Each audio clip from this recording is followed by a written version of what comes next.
Here. Here.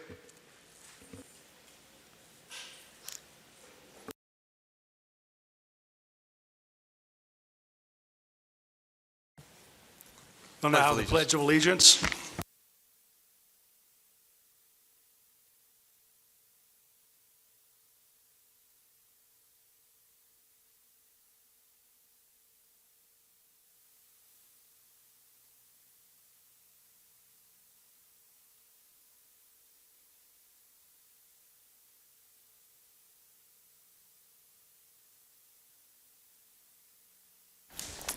Good evening, everyone. I'm Dale Chapman, President of Lewis and Clark Community College. And we want to express our appreciation for all of you who are here tonight for a very important regular scheduled meeting of the Lewis and Clark Board of Trustees. We know that many of you are here tonight to speak. Time has been set aside on the agenda for members of the public to address the board. Per the board rules, each individual or group will be allowed to speak up to 3 minutes to address the board. Obviously, you can pick a spokesperson. In the meantime, there are many other items of business on the board agenda. So we'll conduct our regular board meeting and we'll get to the public speaking part. The college believes in civil discourse and wants to hear all points of view. However, during the board meeting as well as during the public discussion, we request that you show respect for the views of others. Disruptions, outbursts, threats of behavior, or other interference with the board process will not be tolerated. Thank you for your consideration. I would like to read a statement. I'm David Hyan. I am relatively new to the concept of social media. I did share some posts in order to generate conversation about various topics on my personal Facebook page. This wasn't done in my official capacity as a trustee.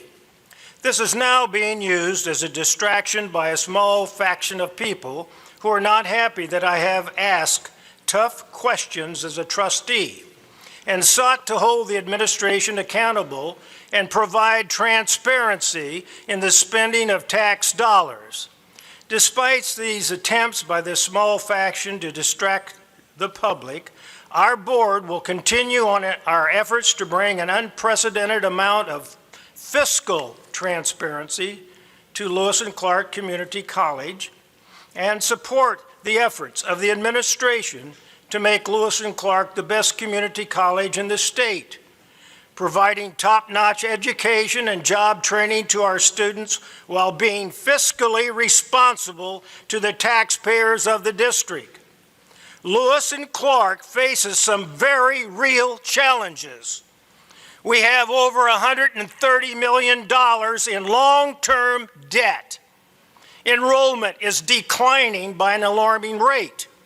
We pay salaries that are among the highest in the entire state of Illinois and have paid outside consultants millions of dollars in no-bid contracts that have personal ties to administration, and that's among some of the things. Some would seek to distract our board from asking tough questions and getting answers the taxpayers deserve. We refuse to be distracted. We welcome the new board members and thank you all for coming.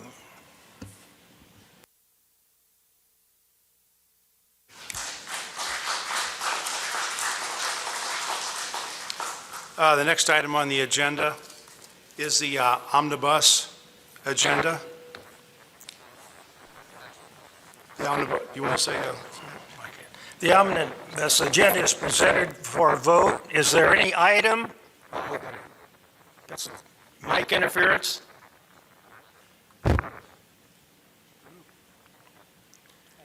Okay. Okay, so it's better now? Okay. Is there any item the board would like to be held out and voted separately on the omnibus bill? If not, is there, what? I would like to have the gifts separated for a separate item. Gifts. You have gifts? Okay, Kay, we'll vote on that separately. Any other items you want to pull? Okay. Yes. We'll have a chance for discussion later on. Okay, we need a motion to approve then items A through J, and we'll vote on gifts after that. Do we have a motion to approve A through J? So move. Is there a second? I'll second. Any discussion? No? Okay. Yeah, I just want to say that I went through all this financial information, and I have about 2 pages thick of questions. But after I got through all this, I realized that most of my questions relate to things that pretty much have already happened. So, for example, if I requested that a bill not be approved or not be paid, what good's that going to do? The college is probably already doing whatever the bill was for. So I just wanted to talk about how this all works, in that the board is reviewing this information, and even though we're approving all of this, it seems to be like in one swoop, we have all looked through it. And even more importantly, the previous board, and notice I didn't say old board, I said previous board, approved this in the budget, a lot of these things in the budget process last year. So when we go through the budget process this year, in the next month or so, we'll be proactively looking at a lot of these activities that will in the future be in here as bills approved. So I just wanted to say that I'm going to withhold a lot of the questions that I have about items that are in the budget or that are being approved today for the budget process next month.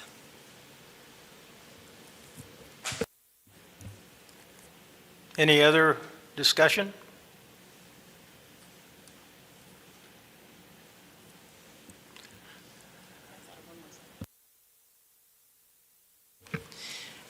Sorry, I got one more thing. I wanted to have someone clarify what the bid is for.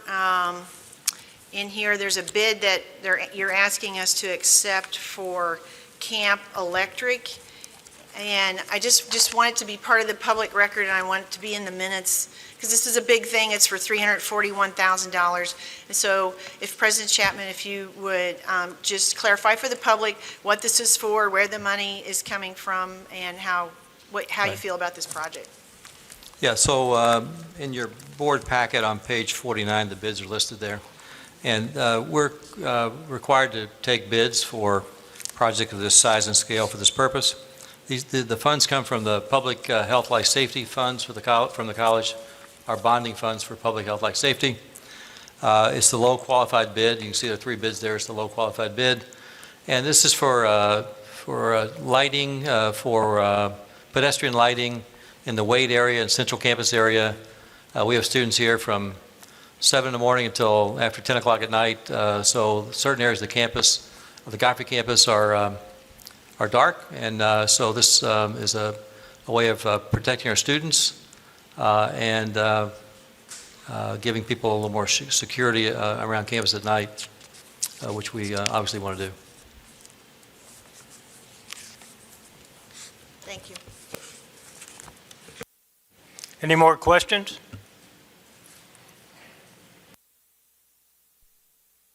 Call the roll. Tulojetski, Present. Rust, Yes. Hanfelder, Watson, Yes. McCain, Yes. Wertz, Yes. Hyen, Johnson. Yes.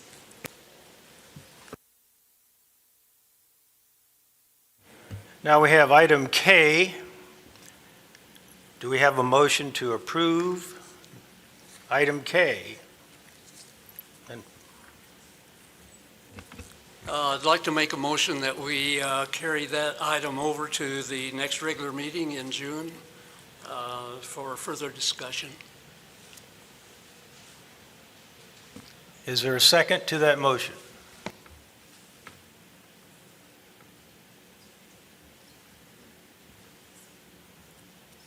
Do you want to carry it over?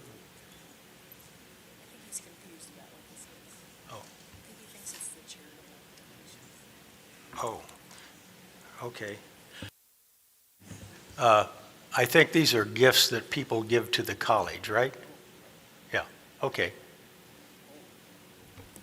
Yeah, Do you withdraw? All right, then I erred on that. Okay, withdraw your motion. Okay, I withdraw my motion. Okay, I can explain this. Basically, these are yes, thank you. These are gifts of about $25,000, two gifts from Dr. Albert Tiange for the studio lighting and equipment for the art program, mobile cabinets, things of that nature, and this is a $25,000 gift to the college.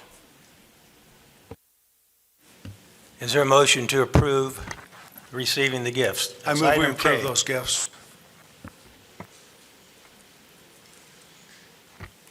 I move that we approve receiving those gifts. Is there a second?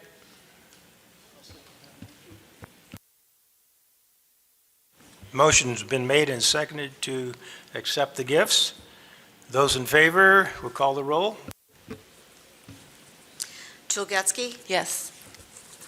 Rust, Yes. Hanfelder, Yes. Watson, Yes. McCain, Yes. Wertz, Yes. Hyan, Johnson. Yes.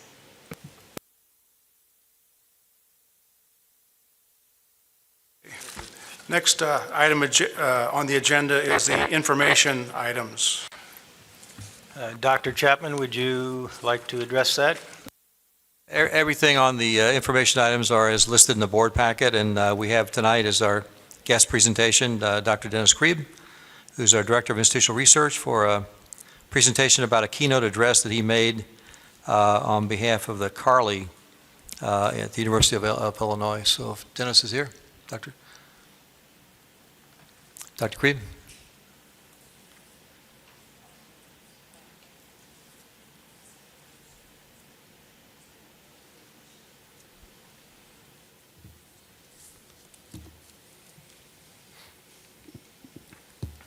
Hello, my name is Dennis Krieb. I'm the Director of Institutional Research and Library Services here at Lewis & Clark. I want to thank the Board of Trustees and the administration for the opportunity to talk about something very near and dear to my heart, the library.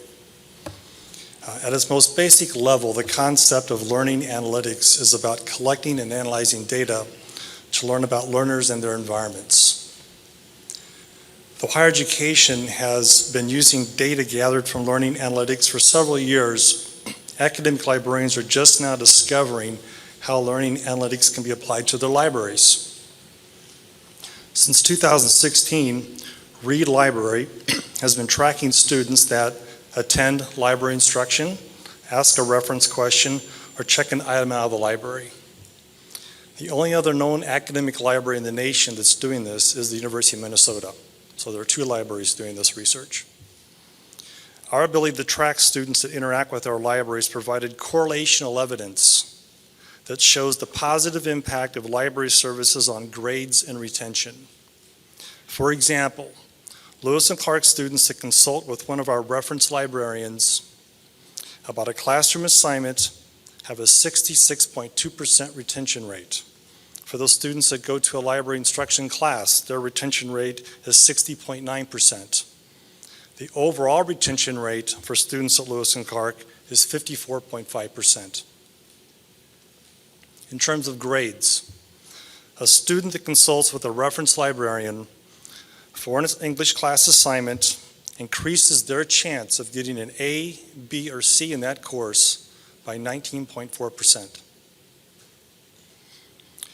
We have posters, I think there may be one being passed around somewhere, that show this impact, and for us it's important that this not be siloed, but this information be shared with students. So we are doing our best to push this information out so students will be aware of their impact of our services on their success, ultimately. So as a result of our published research here at Lewis & Clark, many academic librarians are eager to learn about our work. As such, I was privileged to be asked to present the keynote address at the University of Illinois in March for a library conference that was hosted by the Consortium of Academic and Research Libraries in Illinois. The conference included academic deans, directors, and librarians throughout Illinois seeking to incorporate learning analytics within their own libraries. The conference was a success and a great opportunity to share our work. In fact, in the past 2 weeks, I've received calls from Northern Iowa University and Georgia State University seeking more information about our library analytics model here at Lewis and Clark.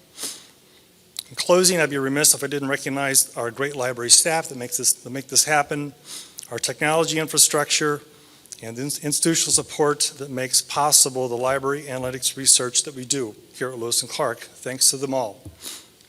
And thanks again for the opportunity to speak with you tonight.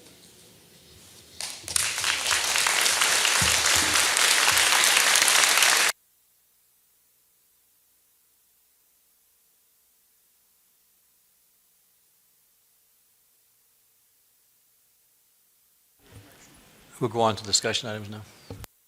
Okay, the next item on our agenda are the discussion items. The first item will be a construction project status report given by Laurie Artis.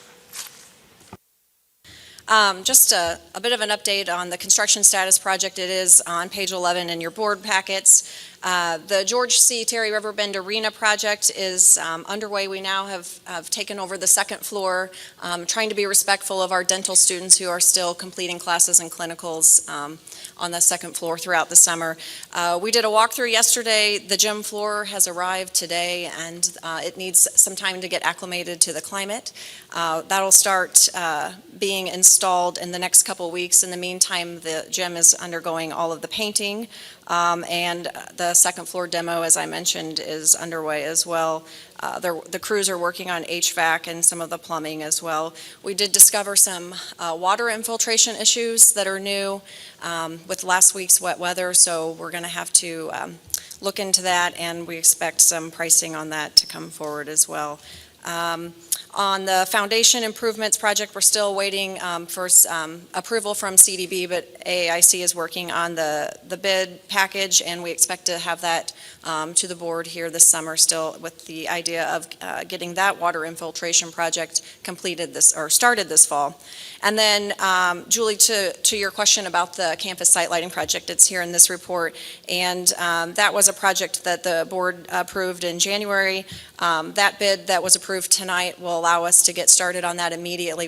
The goal is to get that done before classes start in the fall, and this is a great time to do it because there's minimal traffic through that part of campus.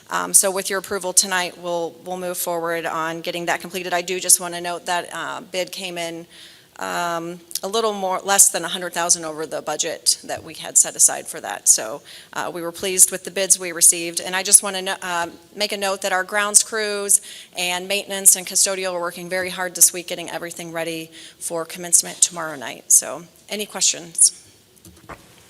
I kind of have two questions, Sure. or a question and a comment. First of all, my dumb question, what does CBD I'm sorry, stand for? Capital Development Board. Okay. And this is a Capital Development Board project. It was a grant that the college received for emergency repairs. So, and we're still waiting.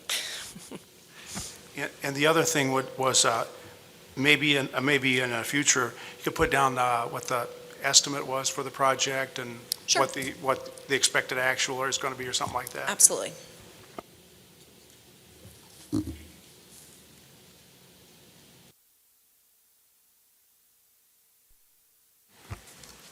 Okay, our next item on the agenda is the commencement 2019 preview.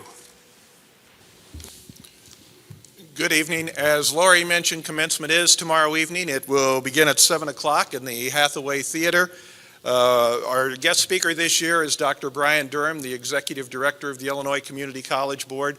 Dr. Durham has been with ICCB for 18 years, and I think everyone will find him to be very interesting. He has a pretty broad range of experiences and has done quite a few different items or different things. So I think people will find him to be interesting, and it should be a good event. It's always very rewarding to be at commencement and see the results for the students. We will have a pre-commencement reception in the Hathaway Cultural Center beginning at 6 o'clock for faculty and the trustees and the invited guests. At 6:45, we will line up to enter the theater. We will make our way from the reception room down to the north side of the Hathaway Theater to prepare to enter. We'll go in at 7. Mrs. Johnson will be awarding diplomas to the graduates that are taking part in the ceremony. We'll have a post-commencement reception then in the Commons immediately following the event. That's an opportunity to talk with the graduates, talk with their families, and meet the individuals and congratulate them on their accomplishments. And we always have an overflow crowd, so the event will also be broadcast into the Commons tomorrow night. So if you know anyone who has trouble with steps, who has little children, they may prefer to go to the Commons to watch the event, and it will be available there as well. So, any questions? Thank you. Kent, you might as well stay up there. You're next on the agenda, talking about the 2019 job fair. The 2019 job fair was a very big success for us this year. We had a large number of employers, a large number of individuals seeking employment, and Terry Lane, our Director of Career and Employment Services, is the person who put the event together. Terry?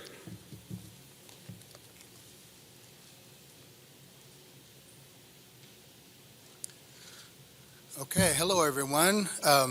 As Kent said, I'm Director of Career Services and also Veteran Services here on campus. And each year in spring, we have our annual job fair. And this year we had 83 employers show up and 325 job seekers from campus and the community. So it's always a lot of fun, and we have a lot of people here on campus, and it's always kind of a big deal around here. So when you have that many employers on campus, you always like to get some feedback. So we surveyed them, and we got 53 answers back from 83, not too bad. Everything was positive. I think the main thing they said was they need more space. So we were in the Commons, and it's a little tight. Last year we had it in RiverBender Arena. It's under construction, so we couldn't have it there this year. Last year we had 113 employers. This year we had to turn employers away, which is a good thing for us in terms of getting the word out and making sure employers realize we have people on campus that are looking for work and people in the community that are willing to come to campus to see these employers. So it's pretty much a win-win all the way around, and hopefully next year we'll be able to expand it back again and not return any employers away. So, any questions? Yeah, Terry, just one question. Over 325 people seeking employment. Any feel for how many of them actually did get a job offer, or at least some further interest? Well, you know, the employers have the ability to answer that on their surveys, and we did some on-site interviewing that day. I didn't tally up the guesstimates of how many people were actually employed, but I know that there were offers made that day, so I know that some people were hired on the spot, especially for some of the warehousing jobs, those kind of employment with it is an immediate need all the time.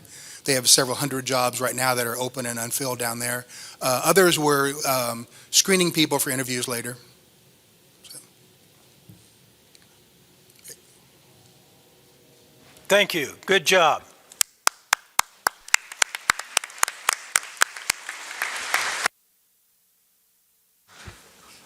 Okay, the next item on our agenda is the 12th annual Trebuchet contest held at Lewis and Clark. Did you get my French? I was impressed. So on March 29th, 2019, Lewis and Clark hosted the 12th annual Trebuchet. You said it better than I could, but Trebuchet contest. So you may be asking, what is a trebuchet? It's a medieval military machine used to hurl objects with great force. It uses the basic principles of physics to demonstrate the aspects of weight dropped over a short distance when a projectile is hurled to the distant edge. It was used to lay siege to castles from distances beyond the reach of castle archers. So you may be asking, why did we host a trebuchet contest on campus? Well, we brought in 82 high school students from several of our local high schools. We had about 49% of those were female students, 8% were for underrepresented groups. So we had a wide variety of students. They come from our local high schools' physics and math classes. They're usually juniors and seniors, and they have a competition They compete on things like distance and accuracy, and then also they have to write a report as they collect data. And they can use only simple materials, PVC pipe, wood, very simple objects. So if you go into the RiverBend Arena on the day of a trebuchet contest, you see all these teams of these high school students in their team t-shirts, and faculty there from math and physics helping judge the contest. It's really a dynamic thing. The radio station is there playing music, and a lot of tables of departments around campus are there as well. So it's a really exciting event. This year, the battle portion was won from a team from Jerseyville called the Chunky Monkeys. They come up with very clever names. And then the reporting part, an Edwardsville team called Payload won. So the ultimate thing is that this brings these really smart kids from local high schools to our campus. They get to interact with our faculty. They get to be in our facilities and have a fun time learning how to apply math and physics to hurling objects. Anybody have any questions? I have a comment. I've seen trebuchet, and it's pretty impressive. You can really throw that object. It is. They have to throw them into small buckets, and they all look very different because they make them from scratch, and it's just really a fun time. So next year, if any of you are around, you can stop by the RiverBend Arena for the contest. I do want to mention Kevin Bodden, who is a professor of mathematics, couldn't be here tonight. He's really the driving force behind this, and this is funded every year in part through a National Science Foundation grant. But Kevin makes his apologies for not being able to be here. Okay, thank you. Thank you. Thank you very much.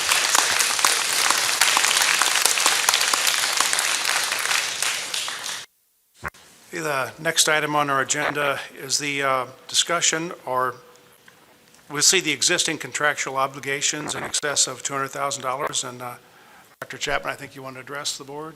Right. So page 15A, 15B in your board packet, I was asked to list all of our contracts that are $250,000 or above. I actually listed $200,000 because that was a better break point.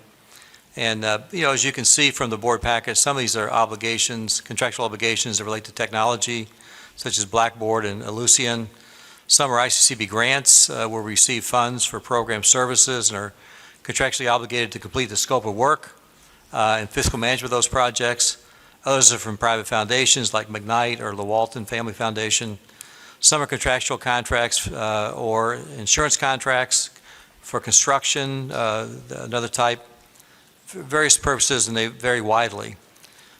You also notice that some of the contracts are required by law to go to bid, others are not. One contract that's received a fair amount of attention is the Henrico contract.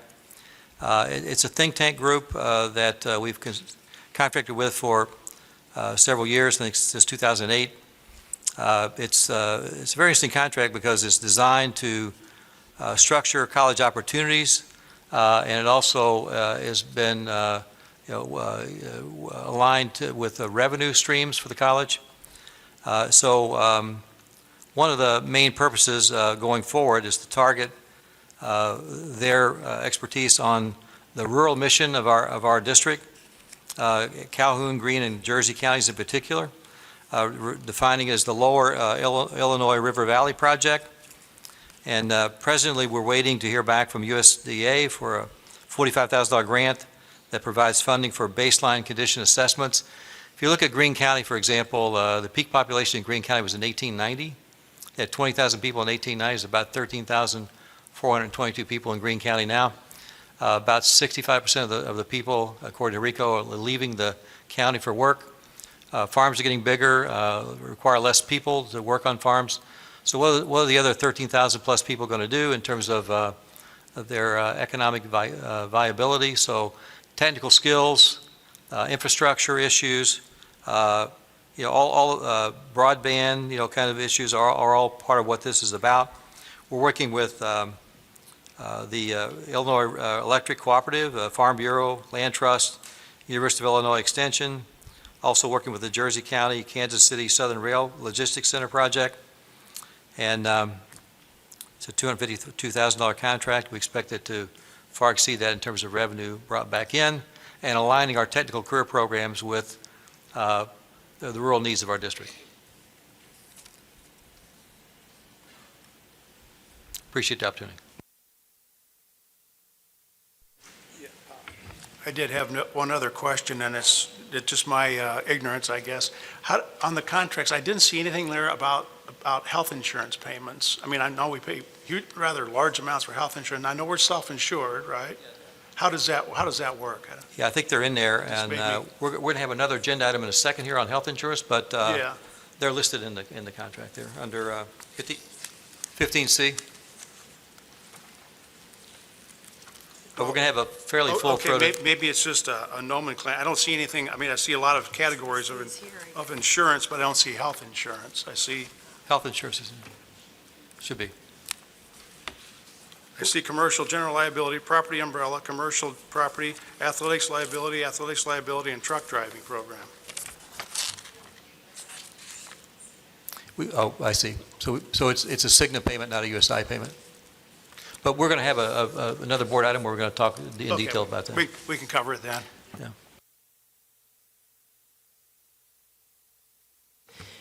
I just wanted to thank everybody who worked hard in putting this together, because we asked for this in a pretty quick fashion. But this is another way that we want people to know what's going on. And if it's a question that we as board members have, then I would guess that the public has a question too. So I hope that people will use this to understand more about what's going on. It's a pretty good summary of all the things the college is involved in. So thank you very much.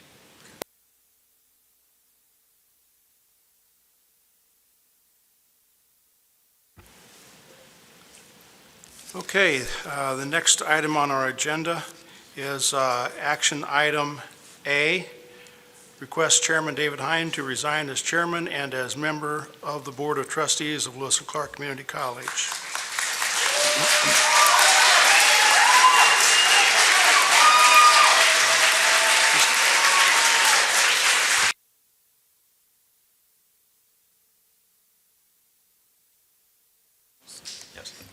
Mr. Russ, just to be clear about the motion, this motion is a request to Mr. Hine to step down from his board seat and as the chairperson of the board.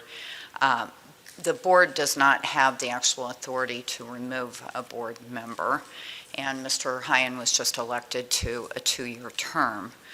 I think we should also be clear that since this is a request, regardless of the vote, it would still be up to Mr. Hine to make the decision about whether he abided by any such vote. And just one other point of order. The outcome of this motion will be determined by the majority of the non-student trustees voting. While certainly the input of the student trustee is always appreciated, by law and board policy, the vote is advisory only. So I just wanted to make sure everybody was clear about the motion here. Is there a motion? Motion. Second the motion. Is there any discussion? Yes, I'd like to read a statement. Mr. Hyman's comments are not only inappropriate and insulting, they could damage the future accreditation of this institution. According to the Higher Learning Commission criteria for accreditation, integrity, ethical, and responsible conduct are core components.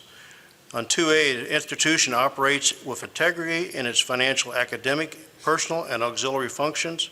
It establishes and follows policies and processes for fair and ethical behavior, all on the part of its governing board, administration, faculty, and staff. Those of us who have served on this board for many years know that the Higher Learning Commission accreditation is a thorough and long process. Mr. Hyden's comments and subsequent actions can be reviewed and judged. Without his resignation, this institution could lose its accreditation that so many work so hard and attain and retain.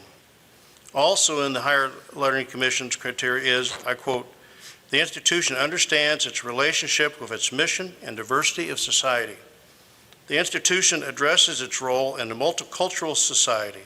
The institution processes and activities reflect attention to human diversity as appropriate with its mission and for the constituents it serves. Mr. Hyden's actions, Facebook posting, and subsequent denial that he did anything inappropriate or in direct conflict with the Higher Learning Commission criteria.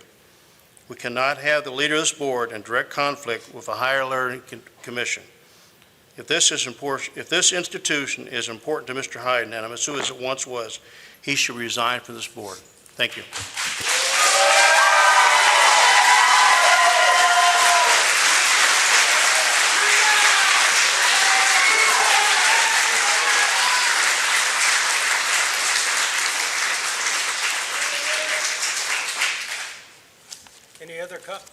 Any other comments? Yes, I do have a comment. My understanding is that the college is looking into this matter, and I assume that when and if necessary, they will report on that. So therefore, I'm going to be voting no on this motion because I don't think we should shortcut due process. You have to have due process when something like this is going on, and I think the college is engaging in that. And I would say that the attorney, Mr. Watson, is familiar with due process and should encourage the withdrawal of this motion.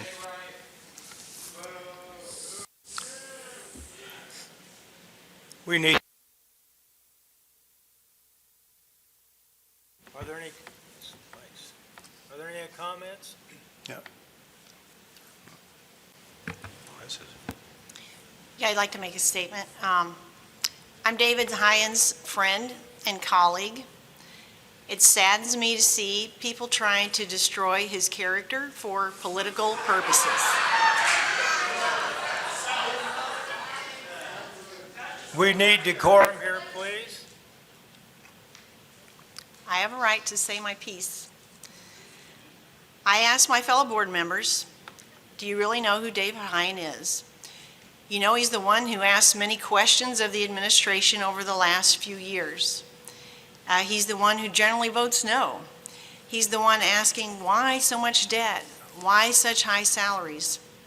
But I challenge you and the public, if you want to know who Dave Hyen really is, go to his community. Talk to his fellow Air Force veterans. Talk to the people he serves as chaplain. Talk to the people in his church. Talk to his family. Talk to his successful children, his grandchildren who adore him. That is where you will see the real Dave Hyen. And with regard to our decision here in regard to our board, this situation, the way this situation has played out really scares me. It makes me wonder, who will they try to silence next?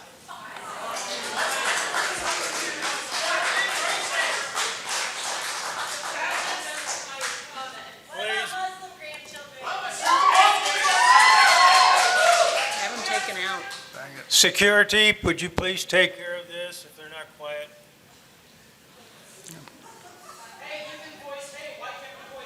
There's a motion. Any further discussion?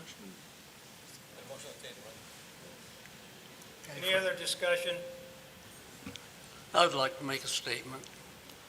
I didn't prepare a statement, but I know David Hyen, and he is an above-board, honest individual, and he has done nothing wrong that would cause him to be unacceptable on the board here at Lewis and Clark College.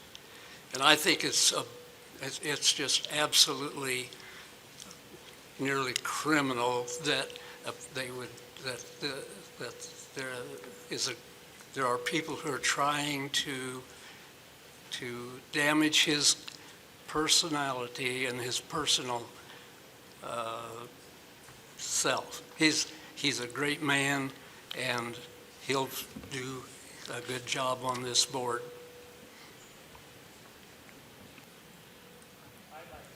Any other comments? I'd like to make a statement. Julie indicated that she'd asked fellow board members. I've never been asked. To the best of my knowledge, I don't think Brenda or Dwight have been asked. about David. I think that the comments or the Facebook page that was put up not only was there at election time, but was there until the press drew it to Julie's attention, who apparently notified David, and it was down within an hour.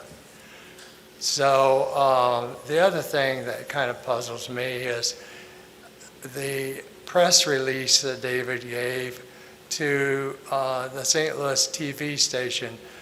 I don't know how you have a personal appeal on a Facebook page, but you have a totally different attitude and consideration with regard to business or college.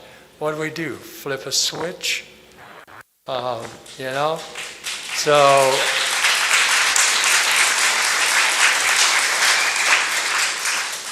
and the other point I'd like to make is I think we'd already heard that speech or that comment, that release. Thank you. Any other comments?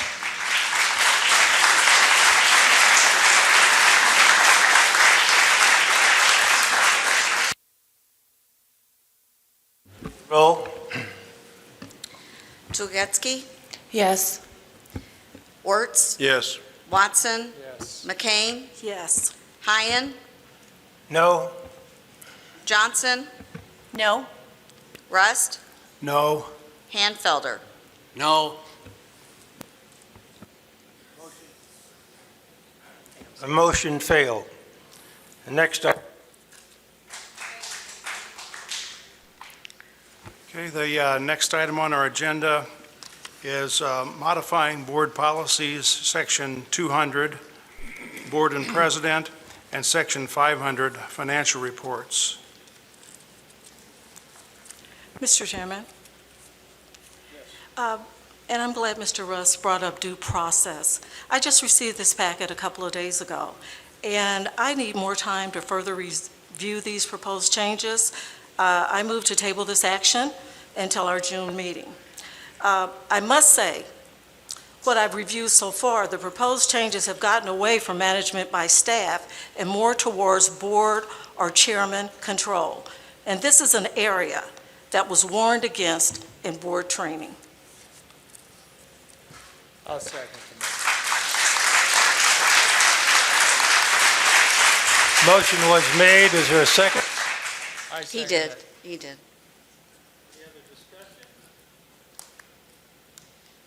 Well, I'd like, with regard to changes in the board policy, I'd like to say that I received my to review it.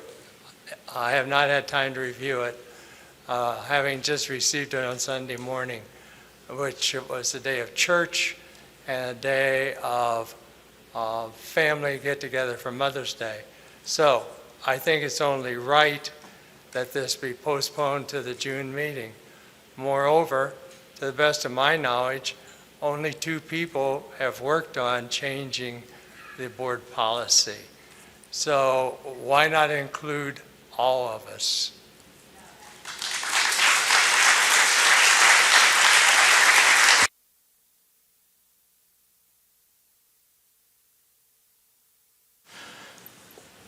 Normally, 48 hours is enough notice. That's what the policy is.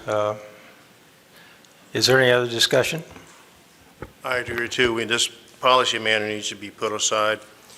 There's a lot of stuff that is, if I've read in here, some of it I think violates the Open Meetings Act. I don't know if our board attorneys had a chance to completely review it or not. But I don't know why is this new board in such a hurry? This is your first official meeting. There is so much to learn about this college that you haven't learned yet, and you want to change policy. Why don't you learn the college and then look at the policy?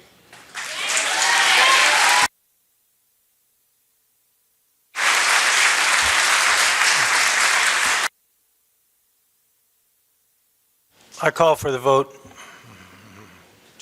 you read the motion? Read the motion again. The motion is to table the consideration of modifying board policies until the June meeting.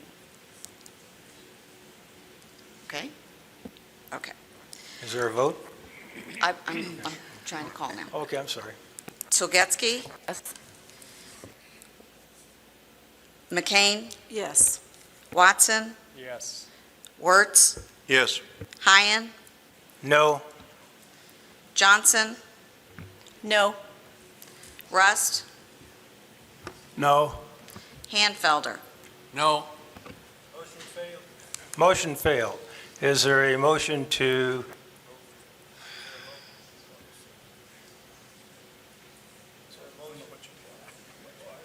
I think it's failing. thank you. Is there a motion to pass the changes in the board book as a whole? I'll make a motion to, I'll make a motion to approve.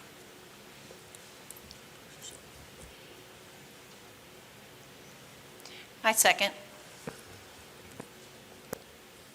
Motion has been made to approve.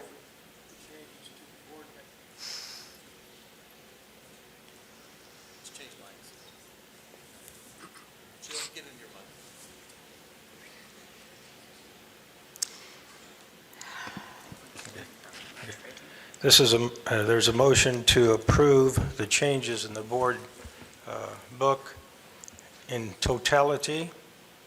There's been a second. Is there any discussion? You're not going to go through these items individually? You're going to pass them all? Yes.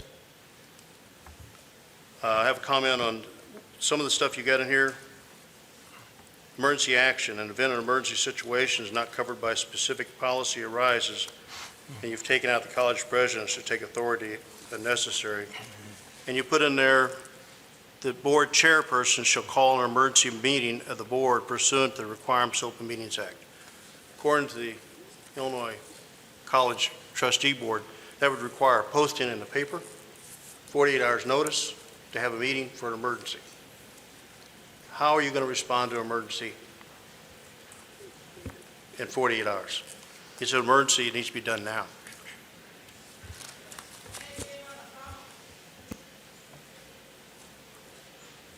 Any other discussion?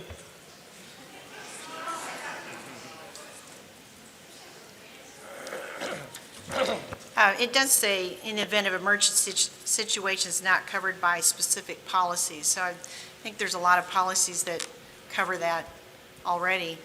And I just want to say that these look like a lot of change, but really they're all kind of the same in that they're putting our policies more in line with the Illinois Community College Act in that it puts the board in their place and the president in their place. So if you read that act, the college is the group that controls the board, and they, through the president, manage the school. So that's what most of these things do. It looks like a lot, but they're all kind of the same tone. We certainly want the college to run without our finger on it, but we're just trying to help the public and the college itself by having everybody know what's going on. So things can't be done just by the president alone. It can be done in consultation with the board. That's why we're elected. Julie, what I've seen so far is not what you're saying. The president has been taken out of a lot of this, and all is going to the board and the chairman. So to me, that is micromanaging, which is destructive.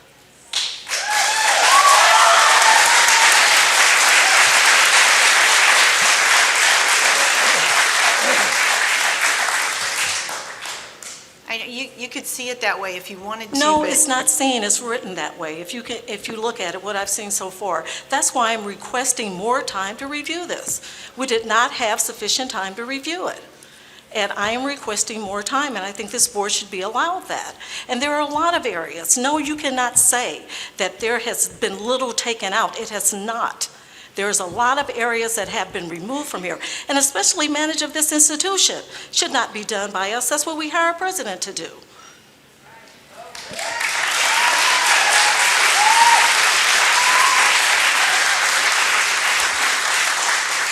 Please, no.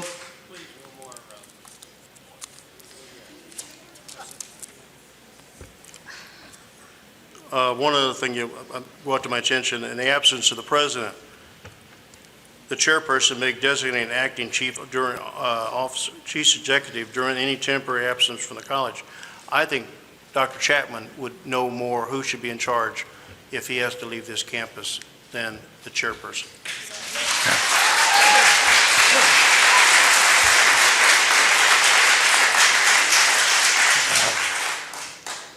Well, I think that kind of gets to the gist, the difference in the group here.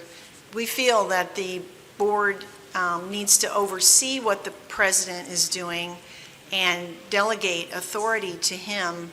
But the way the the policies read, excuse me, the way the policies read, it's just given, authority is given to him without the approval of the board in many situations. So we're just asking for him to come to the board and say, this is what I'm doing, and that's how we see this working. And we've had the attorney review these policies, and she's given us her opinion on it. So I feel comfortable with this, and that's all I have to say. Once again, I have to disagree with you because I don't think you're giving correct information to this crowd. It is more than just that. It is micromanaging this institution. I call for the vote. If you go back to the Higher Learning Commission, it specifically talks about the board can run the school, the administration runs the school, the board oversees it. It basically says it in the Higher Learning Commission, if you read it.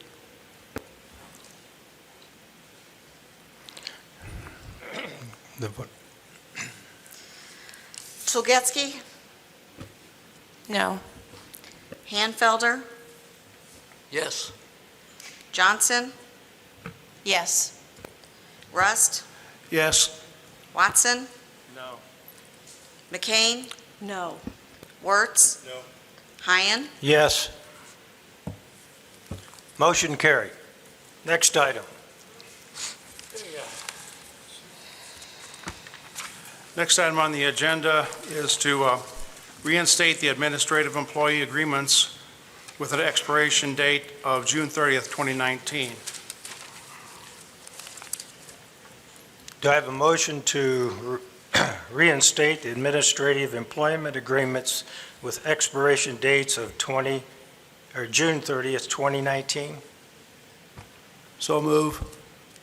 Do I have a second? I'll second. Any discussion?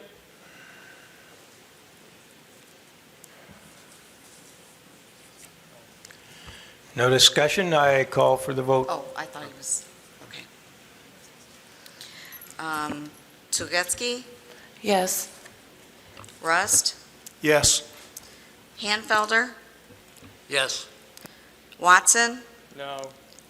McCain, No. Wertz, No. Hyen, Johnson. Yes.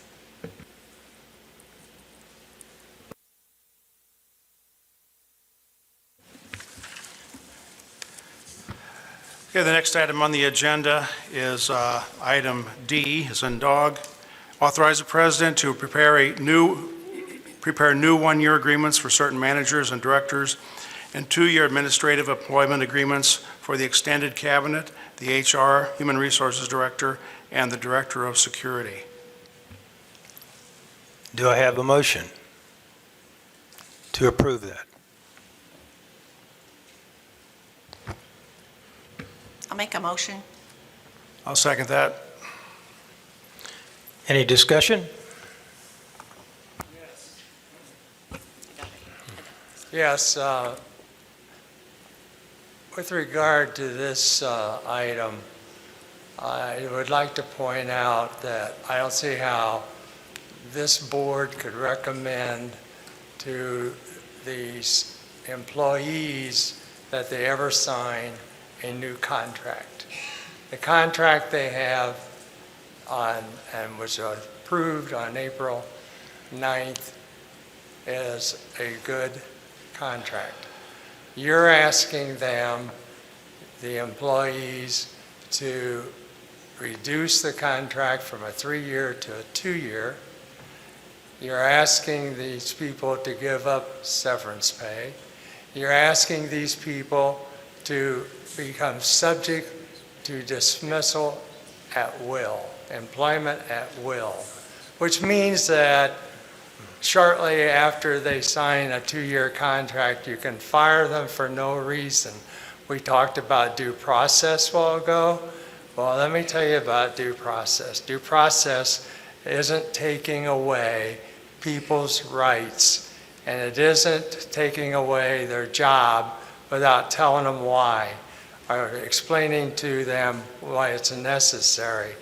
So I am steadfast in my belief that the original contracts are valid, and these employees have all signed them, which makes them a good contract. And I just don't see any way we could ever recommend new contracts, nor that we should direct the president of this college to write the contracts.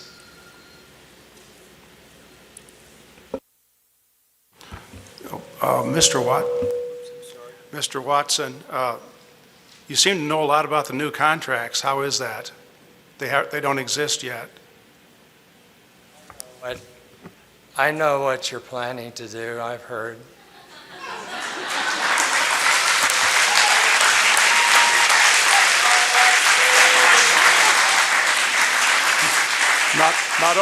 Not only an attorney, but a mind reader. It's pretty good.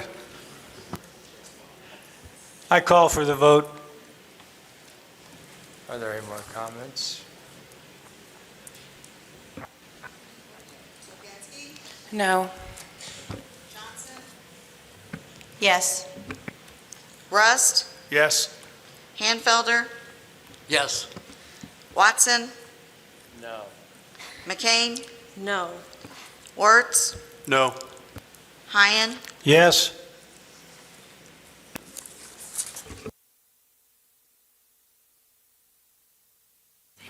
Next agenda item is item E, a designation of an ad hoc committee for the purpose of selecting a board attorney.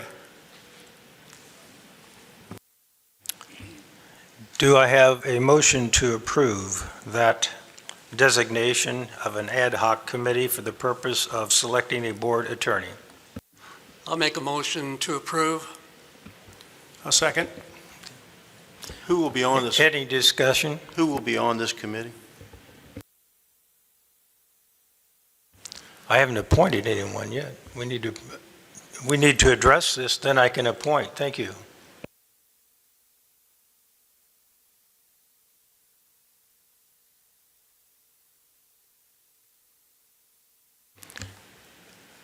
Any other discussion? If not, I call for the vote.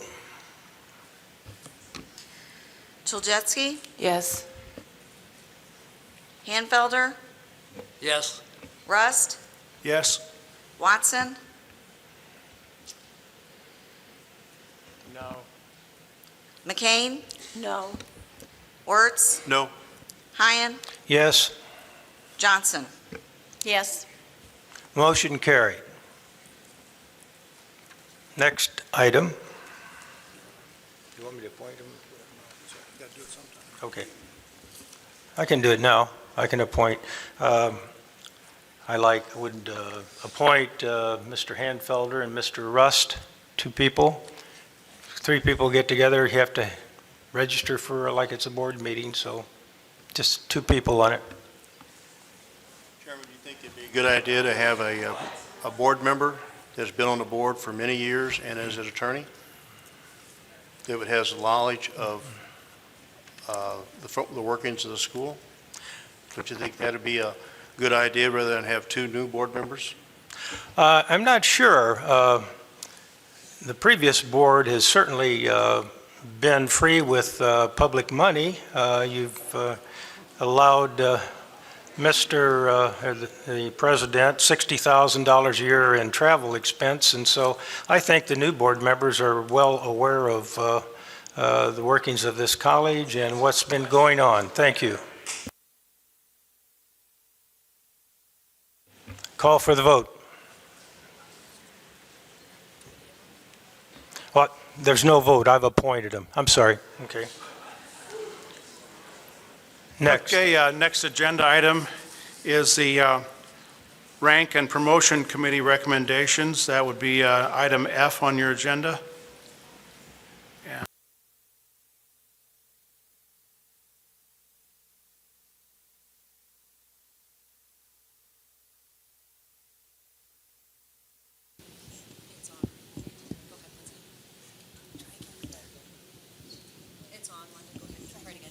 What's that?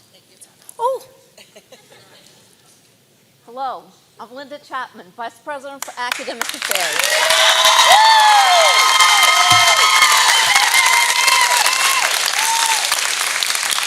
The Rank and Promotion Committee is a committee of faculty. These faculty are elected by their peers in the different divisions of the college to serve on this committee. I've listed the names of those faculty members who are on the committee this year as Jessica Noble, Justin Hale, Brandon Huff, Beth Johnson, Gerald Mosier, Sarah Rankin, and John Zumwalt.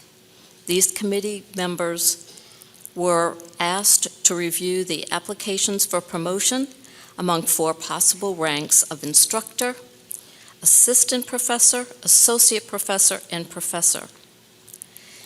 The categories under which they're looking at the faculty performance are described in a rubric that is as many pages as a portfolio like this has to address.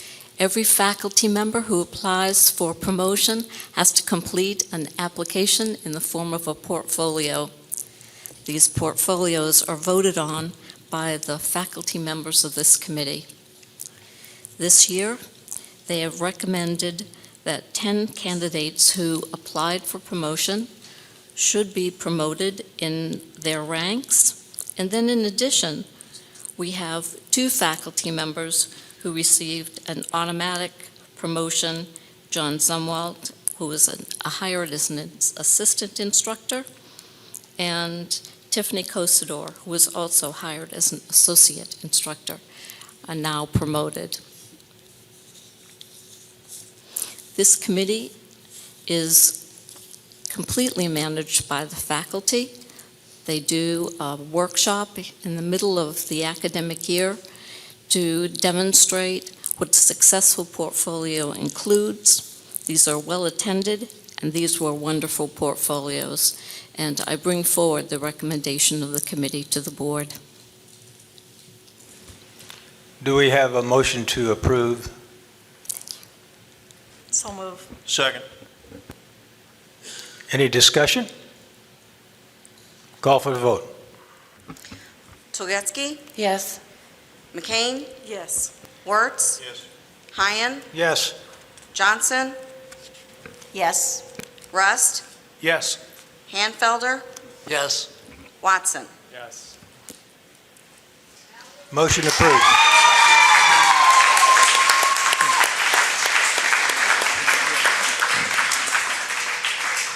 Okay. I guess maybe congratulations are in order here. Next item on the agenda is item G, Inland Rivers, Ports and Terminals Intergovernmental Agreement. That's item G on your agenda. So the next 8 items actually on the agenda are annual leases that we bring to the board for approval every year in May.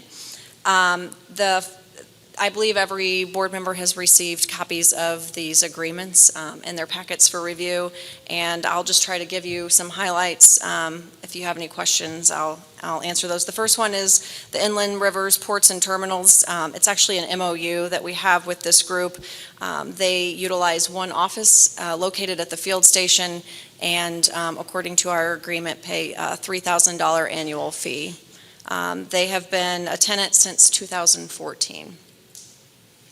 Are there any questions? Do you have a motion to approve? Motion. Second. Any further discussion or questions? If not, call for the vote. Tolgetsky, Yes. Wertz, Yes. McCain, Yes. Hyen, Yes. Johnson, Yes. Rust, Yes. Hanfelder, Yes. Watson. Yes.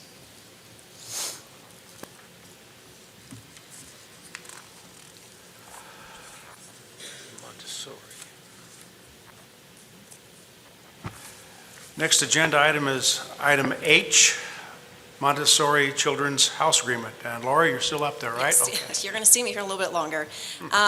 We have had the Montessori Children's House daycare on this campus. This is the 29th year they've been here since 1990. They provide daycare and educational services, not just to the community, but they also provide those services for our students and employees as well. We are proposing a 2-year extension to their original agreement at $18,000 a year.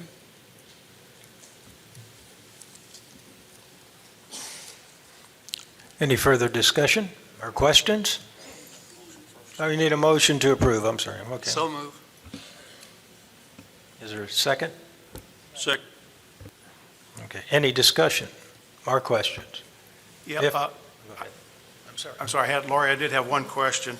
Are the costs, Montessori, are they going to increase costs to our students?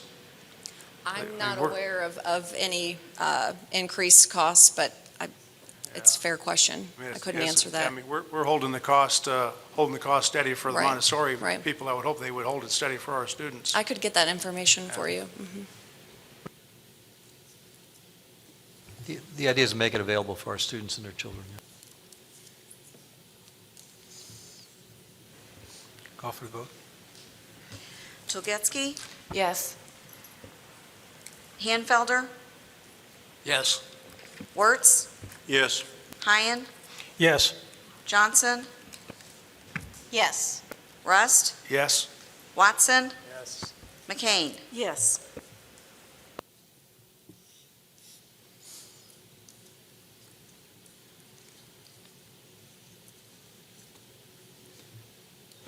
Next agenda item is item I, the lease agreement with the Illinois Humanities. The Illinois Humanities leases one office space from us. Currently, it's a furnished office at the Manny Jackson Center. They pay $1,500 annually, and of course, there's a lot of collaborative work that happens with our own humanities efforts as well. Do I have a motion to approve that? Motion. A second, we have any discussion? If not, call for the vote. Yes. Wertz, Yes. McCain, Hyen, Yes. Johnson, Yes. Rust, Yes? Hanfelder, Watson. Yes.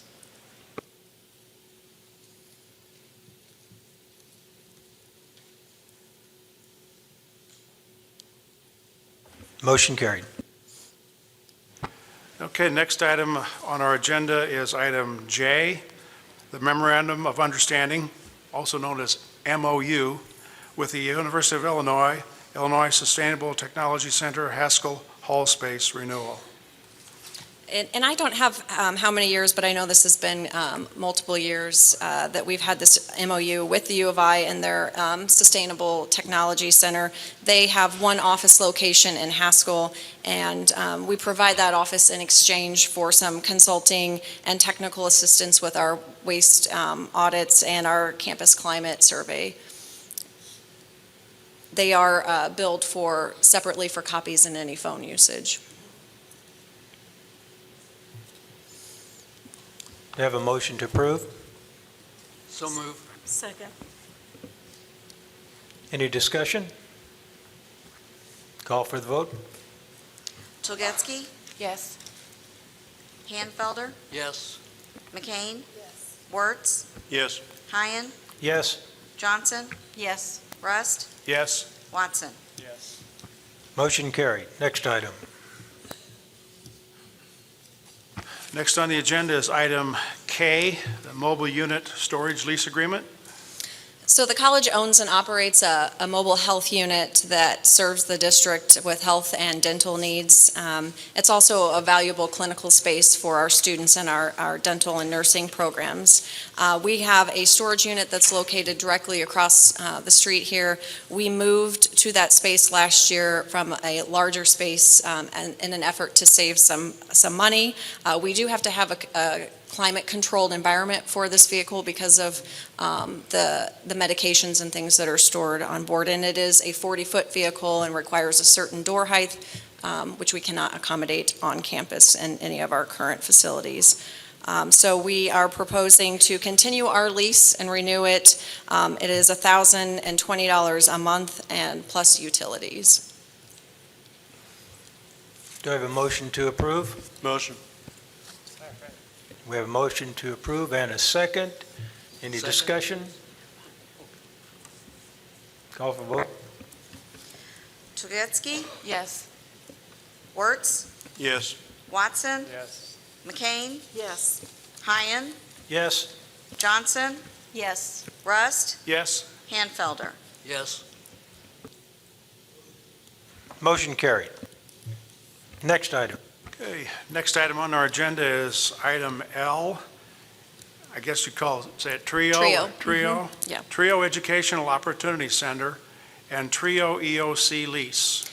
So we've provided space for the past 8 years for TRIO, and they are located in Benjamins, but they normally meet with students here on campus. They're serving our students, and so in exchange for the services that they provide for those TRIO students who are low-income, first-generation, college-ready students, we exchange an office space for them to utilize.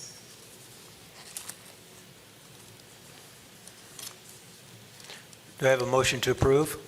So move. A second? Second. Any further discussion? Call for the vote. Tolgetsky, Yes. McCain, Yes. Wertz, Yes. Hyen, Yes. Johnson, Yes. Rust, Yes. Hanfelder, Watson. Yes. Motion carried. Next item. Next item is the item M, renewal of the Pride Incorporated Lewis and Clark Community College office lease agreement. I'm sure many of you are familiar with Pride. It is a nonprofit community beautification organization located here in the Riverbend. We've provided them office space for the past 24 years. They are currently located at Benjamin's, which is a facility we do not use as a college. And they have helped us raise funds for our own garden initiatives in the past and continue to bring tour groups and raise the college's exposure for our own grounds. We do charge back for any services such as phone and postage. Motion to approve? Motion. Second. Motion's been made and seconded. Any discussion? Yeah, I just had, I just had one question or comment or whatever. Now, do they furnish their own utilities and phone and internet? Or- They provide their own, they're co-located with Riverbend Growth Association, which is the next item, and they do provide their own office furniture and equipment. We charge them for phone and any postage, but there are no charges for utilities. Is there any rent at all, or can we just donate the space? They do not pay rent, no. Okay. Any other discussion? Call for the vote. Tolgetsky, Yes. Wertz, Yes. Hanfelder, Yes. Watson? Yes. McCain? Yes. Hyen? Yes. Johnson? Yes. Rust? Yes. Motion carried. Okay, the next item on our agenda is item N, renewal of the Riverbend Growth Association, Lewis and Clark Community College office lease agreement. So this will, the Riverbend Growth Association's been located on our campus for the past 27 years. The college and its employees obviously collaborate a lot with the Growth Association in terms of economic impact and supporting our local businesses and industry. I know they do a lot of training with our workforce education program as well. So as I mentioned, they are co-located at Benjamin's, and this is also, there's no rent charge. We just charge back for any phone, postage, or campus services that are used. Motion to approve. So moved. Second. Any further discussion? Call the roll. Tolgetsky? Yes. Hanfelder? Yes. Wertz? Yes. Hyen? Yes. Johnson? Yes. Rust? Yes. Watson? Yes. McCain? Yes. Motion carried. Next item. Okay, the next item is item O on the agenda, placing the fiscal year 2020 budget on display before the June meeting. Good evening. As you mentioned earlier, in a couple of the discussions, we're leading into budget time. So this is the time where we plan for presentation of next year's budget to the board and to the public. The Illinois Community College Act requires that the college's tentative budget be available for public inspection for at least 30 days prior to final action. The act also requires that a budget hearing be held prior to final adoption. It has been the practice of the college to hold its public hearing and request for final action at its July meeting of the board, which has a date this year of July 9. In order to meet the 30-day requirement, the budget needs to be available for inspection on June 7th prior to June's regularly scheduled meeting of June 11. On the evening of June 11th, the necessary public, that's not right. On the evening of June 11th, the tentative budget will be formally presented to the board, and in July, we will hold the public hearing and ask for final action on the budget. Your permission tonight is needed to move forward on the dates I've outlined, which will also include publication of the inspection and the hearing notice as required in the Telegraph. Are there any questions? Do I have a motion to approve? Motion. Second. Motion's been made and second. Any questions or discussion? I If have, not- I go have ahead. a statement I want to make. I don't know if this will affect the motion or not, but I want to be better informed about this budget, so I'm hoping that prior to the June meeting, we can have some meetings like we discussed, whether it be the board meeting. I think that's what we would need to do. Pick a date, and maybe the vice presidents come in and present their budgets and just give us a chance to understand what we're approving. Maybe President has a comment on that. We've made a commitment to do some process that gives the board a full vetting of the budget in its tentative form as soon as we can. And the format that takes, maybe we can have some discussion about that. I'm not sure what that looks like yet. But we'll commit to do that. We want you to understand the budget when you're looking at the budget, but with the state budget not finalized many times until May 31st, there's a very short window for Nancy Kaiser, our Chief Budget Officer, to pull that together. But the more we vet that with the board, the better off everybody is. So you would be kind of looking at May 31st as kind of being a time when the budget is more or less ready? I think, sorry, Mary. No. May 31st is often when the state takes its final action. So it would be in the early days of June before we would receive our allocations from the state. So we get squished in there. But I think that it's possible to have what Julie's looking for with some, kind of guesses at what the state's going to do. So I don't know if we want to decide on a meeting or if we want to, if you want to do that. Maybe we can, offline, figure some dates out. Motion on the floor. Yes, the motion has been made and seconded, and no discussion, call for the roll. Toljetski, Yes. Wertz, Yes. Hanfelder, Yes. Watson, McCain, Yes. Hyen, Yes, Johnson, Yes. Rust. Yes. motion carried. Next item. Okay, next item on the agenda is item P, the employee group insurance plans. And we have Laurie's back up again and Gabe Springer. Is Gabe here? Here, yeah. Oh, He never listens to me. I don't know why he's trying to. I promise this is the last you'll see of me this evening. As we've already talked a little bit about, the college is self-insured in our medical and dental plans. Our provider is Cigna, and that's usually brokered and marketed annually by USI. So to answer your question, I think, Julie, you had the question about why, or no, Kevin, you asked about why they're not on there. USI is paid directly by Cigna as a percentage. But the college's goal has historically been to provide our employees with insurance plans that offer the highest level of coverage at prices that are affordable to both the employees and, of course, the college. We form a committee each year to look at our renewal and make a recommendation to the board for final approval. That committee involves representatives of Human Resources, Finance, our Faculty Association, and Administration. Overall, the college has experienced higher than usual claims over the past few years. The increasing number of large claims, which represents individuals who've exceeded our stop-loss limits. Ordinarily, we would budget for about 2 to 3 of those, and this year we have had 6, possibly 7.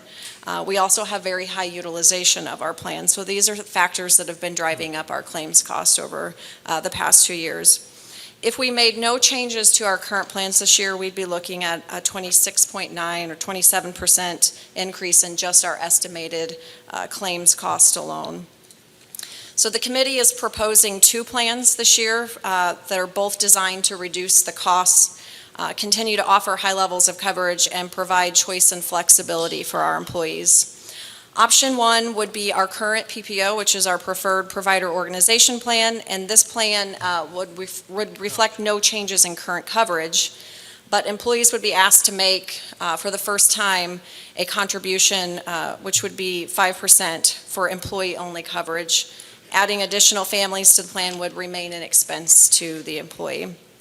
Option 2 is an HSA, which is a health savings account plan. This plan also represents the same coverages as our PPO, but it has a high deductible.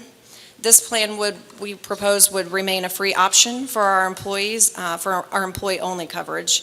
And of course, employees who elect to cover additional family members would be responsible for that coverage. The college is also proposing offering a $500 HSA investment incentive for employees who would elect to move to this HSA plan this year. Both plan options would remain administered through Cigna. We're proposing no changes in our dental coverage. Our current rates through Cigna will remain the same. We are going to realize a $3,000 savings this year in our negotiated basic life and accidental death and dismemberment coverage. We propose continuing our supplemental long-term disability coverage through Sun Life. We'll see a slight increase in this year's premium of about $1,400. And the college also offers optional vision coverage for its employees that they can elect to purchase. Those rates won't increase. They're guaranteed through 2021.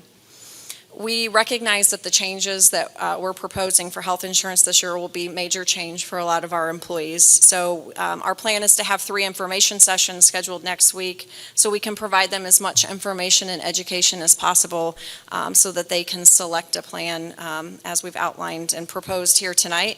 We want our employees to have as much time as possible to make an informed selection about their coverage. We have over 300 full-time employees who will need to make this important decision about their health insurance coverage before June 30th of next year.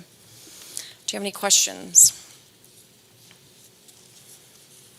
I don't have a question, but I have just a comment that I've been working in human resources for quite a long time myself, at least 15 years, and the health insurance is probably one of the top two problems or things to wrestle with, and I commend you and your committee of doing taking the actions that you have and being proactive. Thank you. Do we have a motion to approve? So moved. Second? Second. Any further discussion? Call for the vote. Tulgetsky, Yes. McCain, Yes. Wertz, Yes. Hyen, Yes. Johnson, Yes. Rust, Yes? Hanfelder, Yes. Watson. Yes. Motion carried. Next item.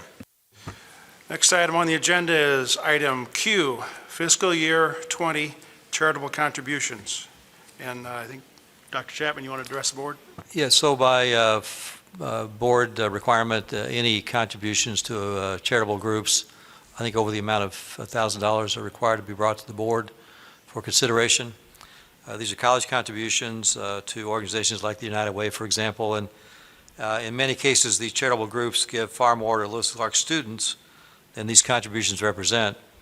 I chaired the United Way campaign last year. It brought in $1.2 million to almost the exact area that frames the Lewis and Clark district, especially in our rural areas, the rural counties. More money goes in those counties from United Way than comes out from United Way. And so this represents a significant part of the college's contribution to United Way, along with employee contributions. And you can see the other ones there. Order of St. Francis, our largest clinical rotation of nursing students and other allied health programs. They contribute to our foundation. Lots of things that are associated there, and these gifts are restricted to clinical areas of the college, and so you can kind of see what they are there. Is this money collected from faculty, students, whatever, or is it tax money that is being used to contribute to these institutions? Yeah, this is college money. This is not employee money. I don't know what's... College money, you mean by tax money? Yeah, well, it could be tuition money. It could be tuition money, it could be state funding. We don't pay the expenses from any particular identified source. Public money. I would like to make a motion to table this until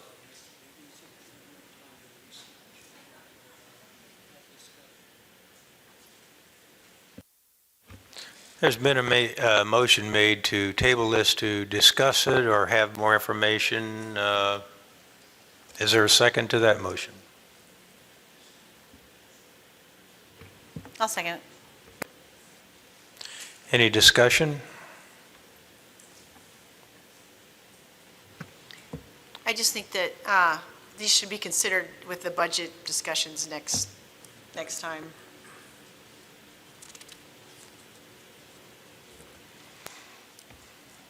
Any other comments? Well, I would just ask Dr. Chapman, I mean, deferring it for 2 weeks or 3 weeks is not a big deal, right? Okay. Any other comments? I do. I got it. Okay. Isn't the charitable donation to each one of these organizations figured in the budget from July 1 of 18 through June 30 of 19?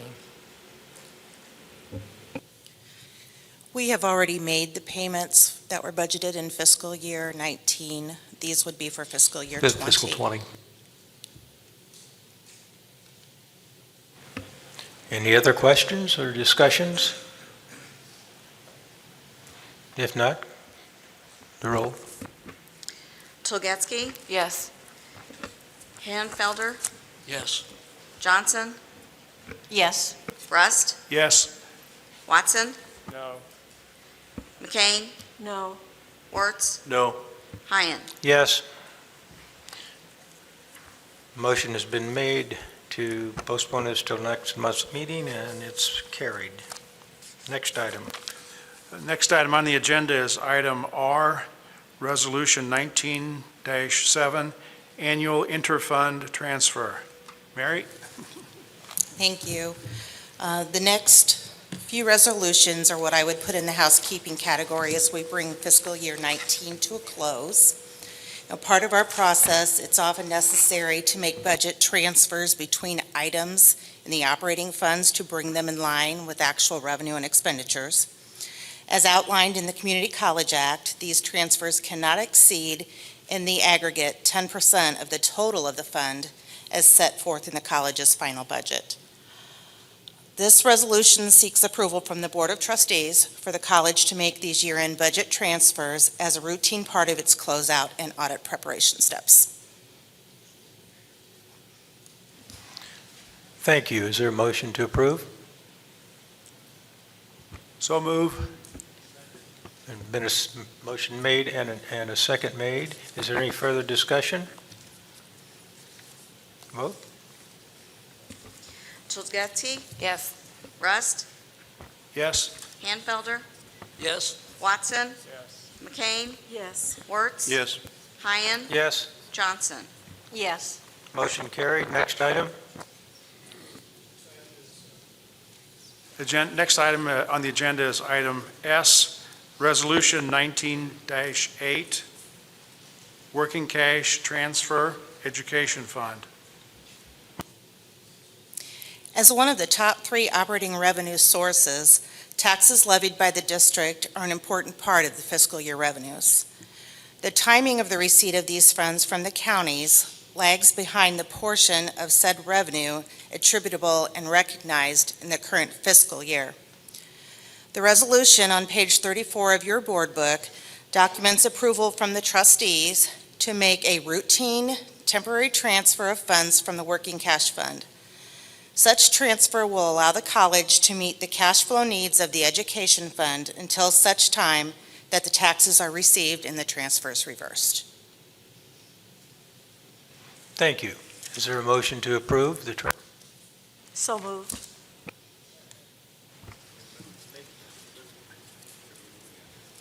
Motion's been made. Call for the vote. Okay, Childsgatsky, Yes. McCain, Yes. Watson, Yes. Wertz, Yes. Hyen, Yes. Johnson, Yes. Rust, Yes? Hanfelder. Yes. Motion carried. Next item. Okay. Next item on the agenda is public comment. No, I'm sorry. Resolution 19-9. Oh, I'm sorry. Sorry. Resolution 19-9, Working Cash Transfer Operations and Maintenance Fund. It's easy to skip that one. It's the same dance, different fund. The Resolution 19-9 on page 35 of the board book, same request for a routine temporary transfer, but to the Operations and Maintenance Fund, the college's other fund for general operations.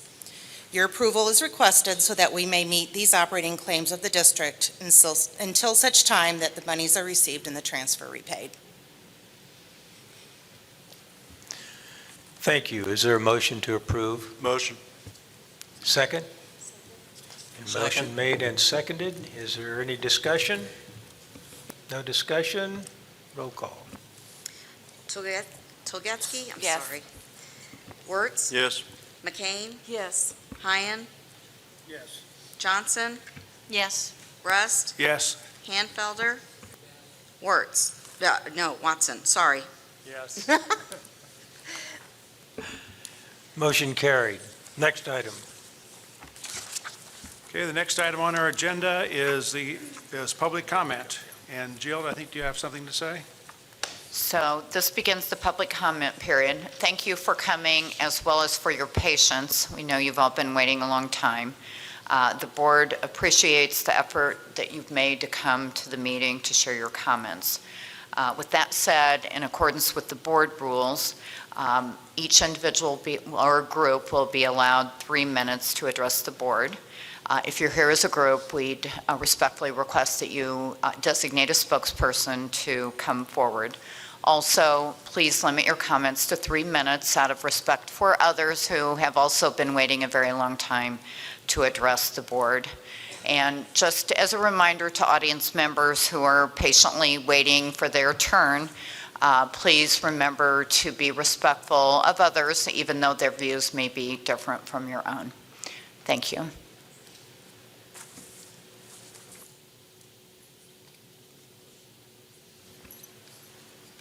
Would anyone like to speak? Before you do, Sue, do you keep a time on this? You're the timer? Okay, thank you. My name is Doyle McClellan. I'm the coordinator for the IT program here on campus. I'd like this evening to address the 4 newest members on our board because your style and actions have illustrated that you guys are going to be running the organization to the greatest extent possible. I've watched this evening as you've marginalized the other 3 members of the board, and I read your policy changes that largely marginalize the role of the administration and president in the organization. A month ago, you proved you can channel anger at taxes in Chicago to win an election. And 2 weeks ago, you demonstrated a willingness to exercise that power unilaterally and aggressively. Tonight, with your policy changes, you show eagerness to move beyond oversight and move into leadership. But now what's next? You don't know anything about education. You know education the way I know banking. I'm a customer of a bank. I don't know what goes on behind the counter. You've behaved like the kid who starts at a new job and believes in the first week he knows everything about it and can do it better than the people who are in charge.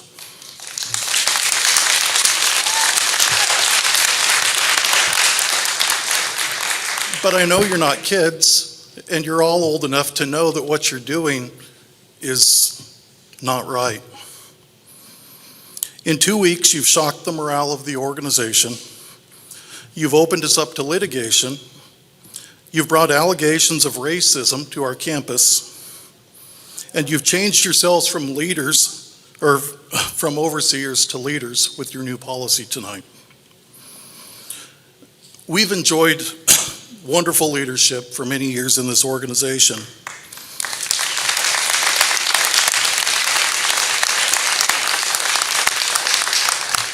We have gifted, dedicated, and even brilliant leaders who work here, but you're treating them as an enemy, and you're wrong. Eventually, the new kid learns he didn't know everything after all. Then he becomes productive. We're not Chicago or Springfield, and attacking this organization is not going to fix Illinois. It just damages something special in our own district. You've grabbed the reins of this school, but power is not leadership, and I ask that you get to know us before you do too much damage. Thank you.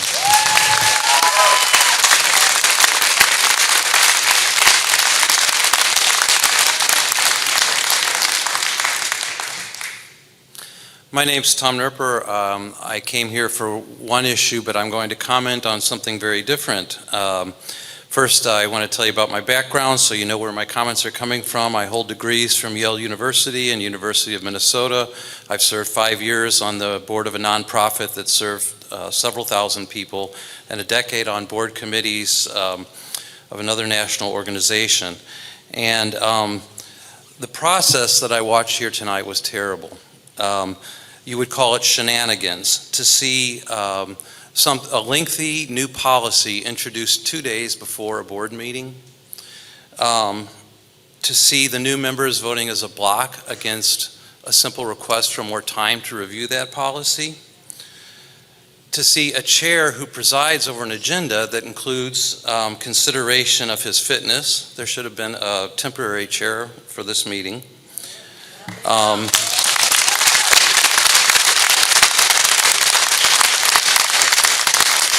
To see the chair addressing board members in a disrespectful manner about past decisions in a large public meeting. We heard a comment from an insider about the morale, And then finally, to see all the newcomers voting as a block.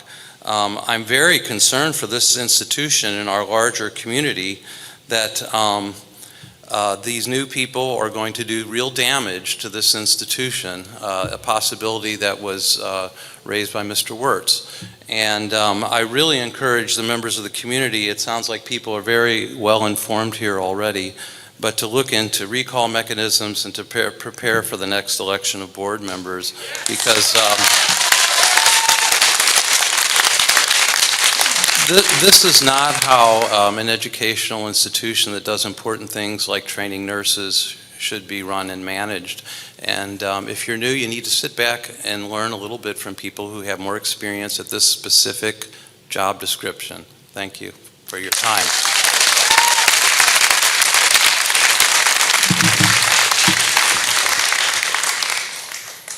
Assalamu alaikum wa rahmatullahi wa barakatuh. A prophetic greeting of peace, mercy, and blessings on all of you.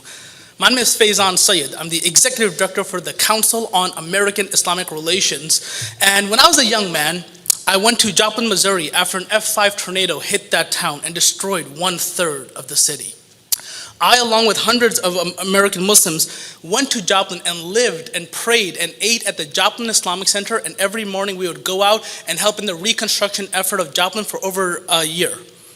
1 year after that F5 tornado hit Joplin, Missouri, a man named Jebediah Stout came on the 4th of July and threw a Molotov cocktail at that Islamic Center, trying to burn it to the ground.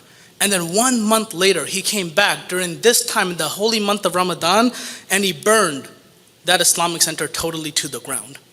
I remember arriving there the next morning and smelling the ashes of that building, witnessing copies of the Quran fluttering through the tall Missouri grass. And at that moment, Islamophobia, hatred, bigotry became real for me. Jebediah Stout, he did not live in a vacuum. When he committed that act of hatred against that Islamic Center, he quoted well-known established Islamophobes and bigots all across the country, people who were in positions of authority and people who were in positions of influence. The reason I mentioned this story here today to my dear friend, Mr. Hayen, words always retain their meanings, and words have the ability to turn people into violence and monsters. In this country, we just saw yesterday the New Haven Islamic Center burned to the ground. I've witnessed people being attacked in our community, and the post that you made and the response that you made saying that you were just trying to create conversation is something that is appalling. What type of conversation are you trying to start? Are you trying to start a conversation whether Muslims are terrorists? Because in Japan and in Sweden, there are no Muslims apparently, so that's why they don't have terrorism.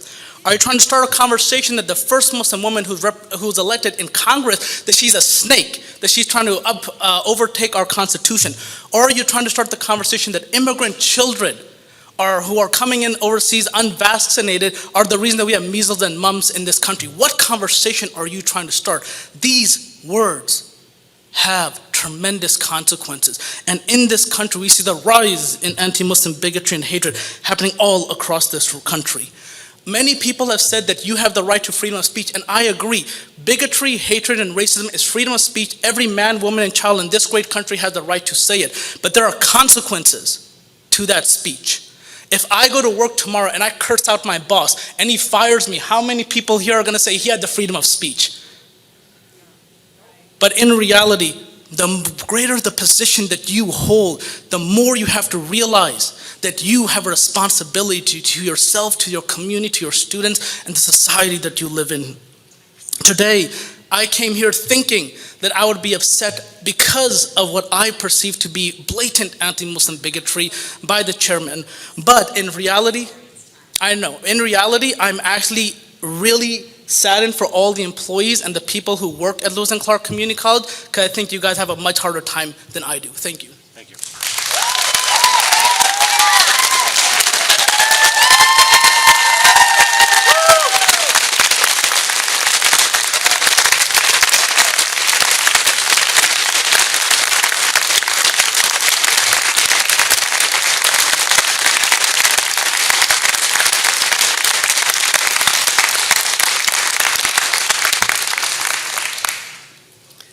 Hello, my name is Lindsay. I'm from Christ Church in Maplewood, Missouri. I came up here, and one of the things I wanted to just read to you from your website, it's the page you guys have on diversity. I just wanted to read that before I make a statement. There's something that's written on there that says, today's world and workplace is more diverse than ever, and learning to flourish in a diverse environment is a critical element of any education. That's why we've developed institutional-wide initiatives that promote awareness and understanding of diversity-related issues. And the cool thing is, you guys have 5 goals down at the bottom. And all of you are welcome to go and read it, it's on the website. But the 4th goal and the 5th goal I wanted to read. The 4th goal is promote an atmosphere of tolerance and mutual respect, one that respects differences and encourages inclusiveness. And the 5th goal, conduct all college operations and activities in a way that faithfully expresses and represents our stated commitment to diversity. So, that being said, I recently had the opportunity to hear Margaret Atwood, who is an acclaimed writer, be interviewed, and she was being interviewed. And she's a Canadian. And they said, hey, what do you think about what's going on in the United States? And she had a very interesting answer, and one that I think is connected to what's going on here at the college. She said something like, as a Canadian, I respect your ideals. I respect what your Constitution says, what the Declaration of Independence says, all of that, Bill of Rights. And then she said, I want America to live up to its propaganda. So what I challenge you guys to do is live up to your goals that you put on your website. That's all.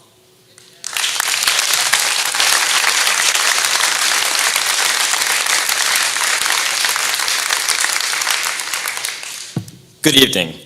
My name is Noah Morris, and I come to the board as a former student of Lewis and Clark Community College. I graduated last year with an associate's degree in architectural technology, earned the outstanding student for my field, and most importantly, I'm a proud trailblazer. When I came back to Alton last weekend from studying at the University of Illinois and heard about the chairman's comments and hateful words, I was disappointed. For me, Lewis and Clark was the very first place that I could comfortably be myself, a proud gay man. And I felt safe to be who I am in this space. So you can imagine my absolute horror when I heard the news of Haines' words of racism and xenophobia. And I cannot imagine this campus to not being a safe place for individuals to be who they are and how they identify. I would like to personally address board member Julie Johnson. You mentioned that you are scared. I'm scared. People of color are scared. Muslims are scared. You don't think that we're scared too? Because words like that bring violence to places like Christchurch in New Zealand. 50 people were killed because of words that you used. How does that make you feel? That you're spreading hate to this area? To the public, you have been asked to know Chairman Heyman for his children and his social connections, but I ask you to remember him for his actions and his words.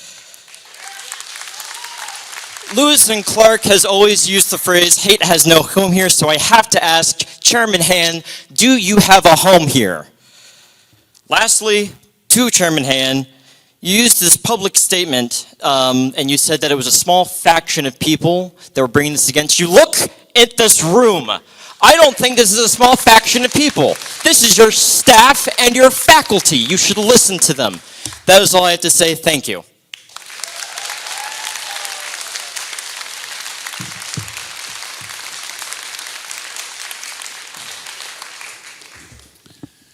My name's Alan Lash, and I'm the founder and CEO and board chairman of Agri Solutions and Family Farms for 50 years. Our company is 52 years old this year.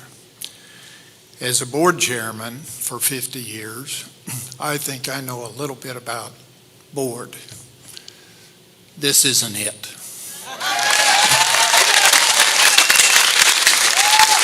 Now, having said that, got it out of my system, let's talk about the other things. I was raised on a farm.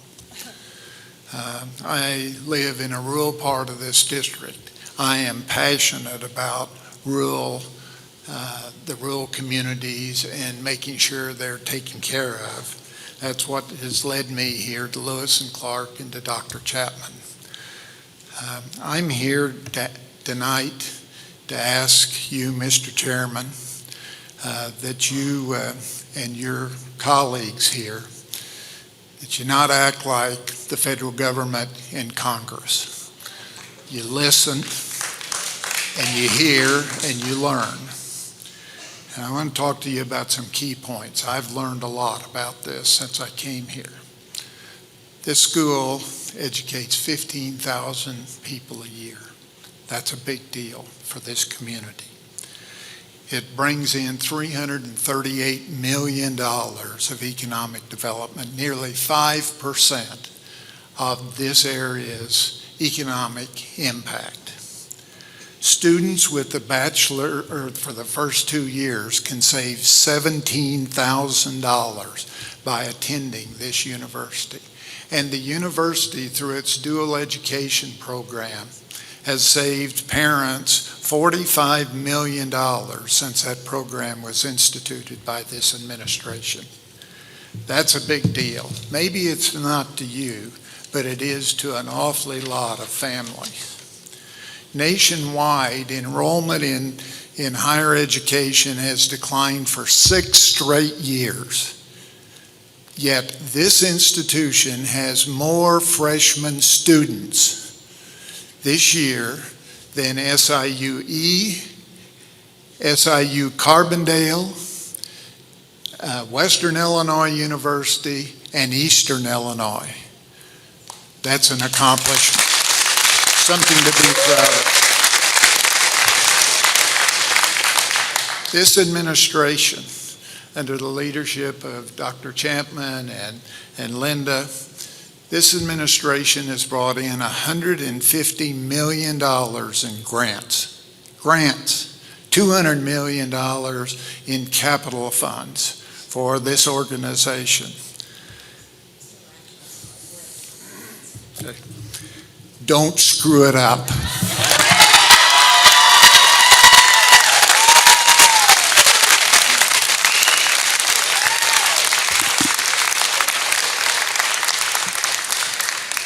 Hello, my name is Steve Higgins. I'm a professor of English here at the college. Next year will be my 15th year at this institution, a place that I truly love and that I am devoted to. But I'm not here to talk about myself as part of the faculty. I'm not here to talk about the administration. I'm not here to talk about the board. I'm here to speak about our students. One of my responsibilities here at the school is that I serve as the faculty advisor to the student-run LGBTQ+ organization, LC Pride. They're a great group of students who face adversity on a daily basis, challenges that I could never dream of, hatred, people judging them as other, as different, as weird, just by the nature of who they are and their existence. It has been my honor and privilege to witness their strength and to do all I can to boost them up. So I feel I would be betraying them if I didn't speak out against the comments the board chair made. They may not have been directed at the gay community, but they are of the type that my students face. They were ignorant, and they should not be tolerated from someone who represents a diverse student body at an institution of higher learning. They were harmful. They were harmful to the college as a whole, creating an atmosphere that will make marginalized students feel unwelcome in a place where many of us in the faculty have worked hard to make them feel safe. They were an embarrassment to what Lewis and Clark Community College stands for, and I'm ashamed to be associated with it. While I believe it is good for the board to challenge the administration on some issues, raise questions, bring different views to the table, and try to reach a compromise, views that are exclusionary, judgmental, and intolerant do not deserve a seat at that table. To illustrate why, I'd like to quote the words of an American hero, a Presbyterian minister who devoted his life to educating young minds and making the world a better place. He's a man I greatly admire, who I try to emulate in my personal and professional lives as much as possible. His name was Fred Rogers. And he once wrote, What matters most for children is how they feel about their uniqueness once they do begin to realize that they are, in some ways, different from everyone else. How they feel about this early in their lives often determines whether they grow into adults who rejoice in the diversity of the world's people, or into adults who fear and resent that kind of diversity. We want to do all we can to encourage children to become adults who rejoice in living in a world of endless variety of human beings, and at the same time share with their neighbors the hopes, fears, joys, and sorrows we all have in common. Of course, we do this best by being that way ourselves. Attitudes are caught, not taught. So while a board should raise questions about what the school administration is doing, the board chair has demonstrated with his words that he does not deserve to be the one asking the questions.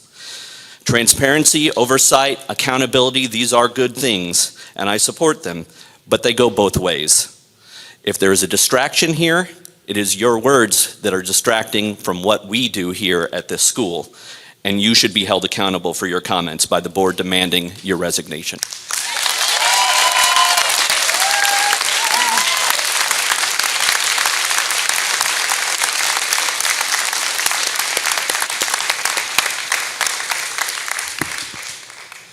Hey, my name's Chris. I'm a former student and an employee at National Great Rivers Research and Education Center. And since I was a student here, I've traveled all around the world and put myself in a lot of different cultures and gained a lot of different perspectives, and have gained a real appreciation for diversity. And in investigating this issue, I think also, as others have said, a diverse board of directors in this institution is a great thing. But unfortunately, in my mind and in many other people's minds, you have just disqualified yourself from being that diverse voice by refusing to consider the diversity of the student body of this school, And I think that's a shame. It's sad. You were talking about enrollment being down and budgets, in your words, out of control, but what you don't mention is that enrollment is down nationally, as others have mentioned. The population has actually decreased in Alton and Godfrey, and all you've mentioned is that income has increased, but you're not telling the whole story. I'm afraid you're not going to be representing the entirety of the issues on the board of directors either. And now there's been investments made in this school, but now's the time to reap the rewards of those investments. This institution is fantastic. And it was good when I went here too, but it's much better now. I would love to be a child enrolled at Lewis and Clark now. INGRET gave me a lot of opportunities, and I'm concerned about what's going to happen around here. And hopefully what happens is that you'll be out of here and things will be okay.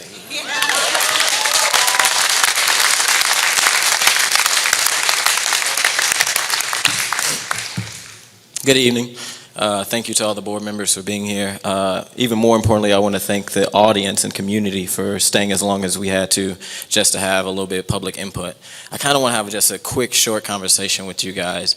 What brought me over this side of the river, I stay on the other side in St. Louis, Missouri, was, of course, Mr. David, your hatred, racism, bigotry comments. But what made it even worse is when I got here and I seen the way that you move in action, as if you are a dictator sitting on the top of your throne. You have three, and this will eventually get to you, Ms. Julie, because I'm not talking about you as a person. I'm not directly attacking you. I'm just going off what I've seen. You have three board members that have been here for a while that have constantly said, let's slow stuff down. But instead, you had proceeded on just because you got the votes. Outside of living on that side of the river, I'm also an elected official. So I know when you feel like you got the vote, you can just move on, but that doesn't do good to the process moving forward. Also, I know as an elected official, you have a certain amount of time. The people that voted you in will quickly be able to vote you out. So you should be careful. Ms. Julie, to your comments, and I appreciate and fully respect you running and taking the opportunity to be a board member, but the fact that not only you, and I also think it was the woman right next to Mr. David, the fact that you guys try to come out and defend him by saying you don't understand how he's an awesome husband and all the stuff that he's done for the community. No one said anything about the person of Mr. David, but we were trying to hold him accountable, and I think the community and the students and the faculty members are still saying there needs to be some accountability, not off of if he's a husband or if he's a great man, but anytime you make such hatred speech or hatred comments that he said, should be held accountable, and there should be something done about it. I would recommend that this board would also once again bring back up the resignation, because we're living in a time where hate is dividing us and hate is not bringing us together. And Mr. David, as someone who is over a large body of young people, someone who is over a body of individuals who have to teach those young folks, your message that you put out on social media is not bringing folks together, but only dividing us more. It is not a personal attack, but you should be held for your actions. And in my opinion, I believe you should step down, and you need to step down as immediate as possible. Thank you.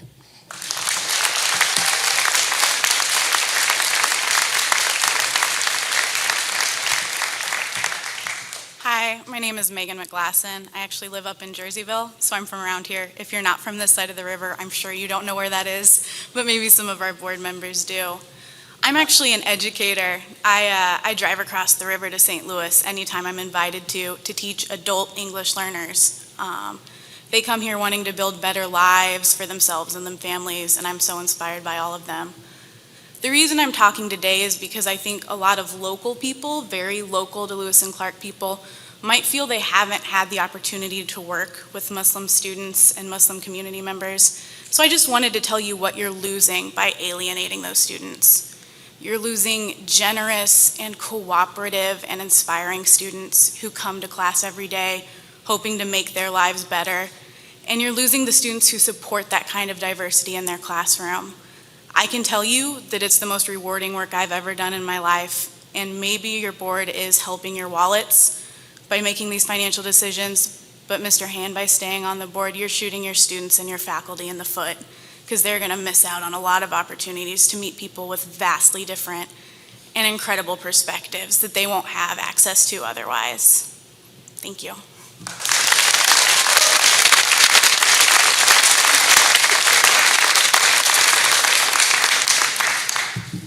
My name is Dr. George Provenzano. I have been in higher education for about 50 years at the University of Illinois in Urbana, University of Maryland in Baltimore. I've also worked for the U.S. Environmental Protection Agency in Washington, D.C., and a major consulting firm in Washington, D.C. We moved here in 2006. I'm a resident of Godfrey, Illinois, and in 2011, I guess, I began teaching here as an adjunct faculty member in economics. I'm an economist. I do appreciate the many parts of Lewis and Clark Community College. There are quite a number of remarkable pieces here, but I also believe that these pieces can be shaped and sanded and finished and so forth to work better. We can increase the productivity of this institution.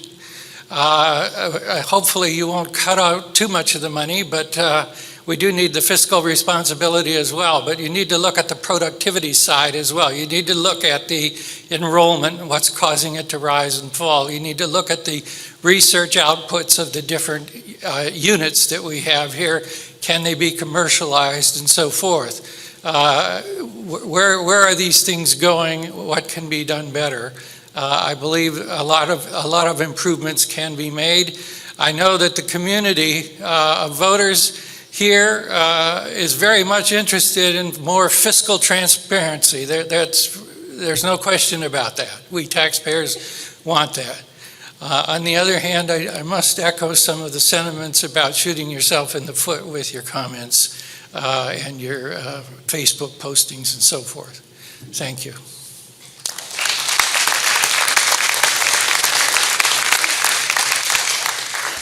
Good evening, everybody. My name is Umama Kanisi, Umi for short, and I'm a Muslim community organizer in the city of St. Louis, and I'm here to encourage the resignation of David Hayen.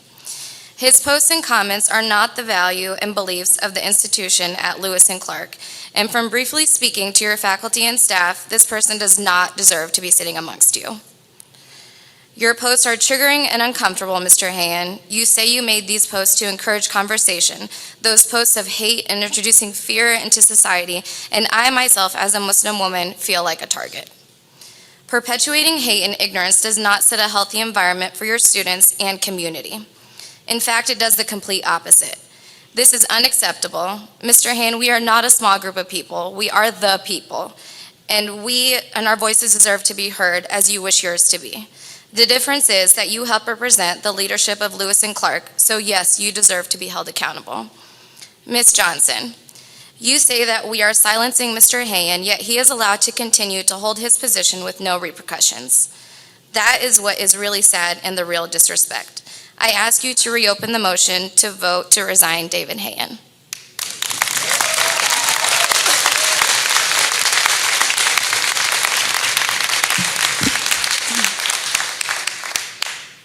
Assalamu alaikum, everyone.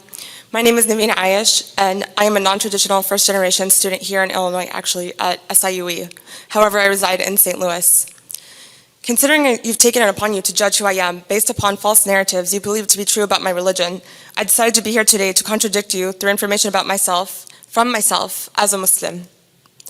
I am unapologetically the daughter of immigrants who immigrated here because of the hate bestowed upon them for being Palestinian and Muslim.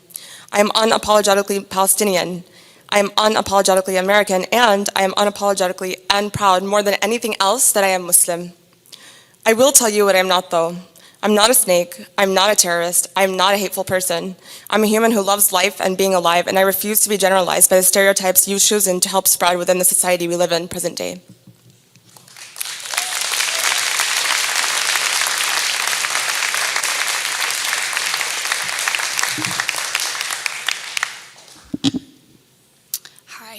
My name is Jessica Noble. I am the coordinator of the criminal justice program here at Lewis and Clark.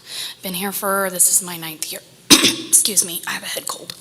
So I just want to ask a question, I'm not sure you'll be able to answer to the board, regarding the changes that you voted on to make, specifically page 17, E. And I would like to ask for further clarification about number 3, 4, 5, 6, and 7.3. I would like to know who's going to be evaluating the people that work at this institution, because according to what I'm reading, and I may have read it wrong, it seems that it would be the board. Is that correct?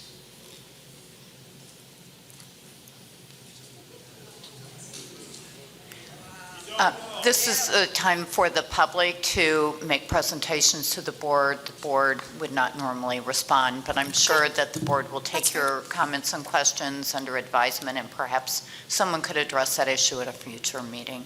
I would appreciate that. Okay. Thank you.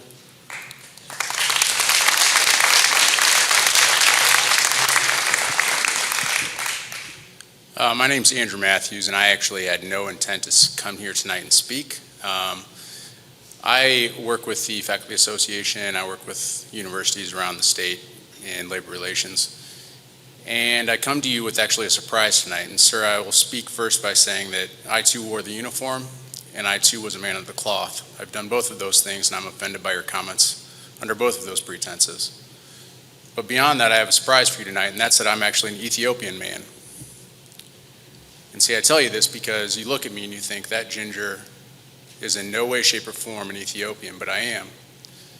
Because my children are Ethiopian. I have a 7-year-old and an 11-year-old who are adopted Ethiopians. And they are Americans. And my 9-year-old son, about 2 years ago, who's now 11, as I was on the treadmill and he was watching TV with me as I was running, he looked at me and he said the following to me: "Dad, why does that man hate me?"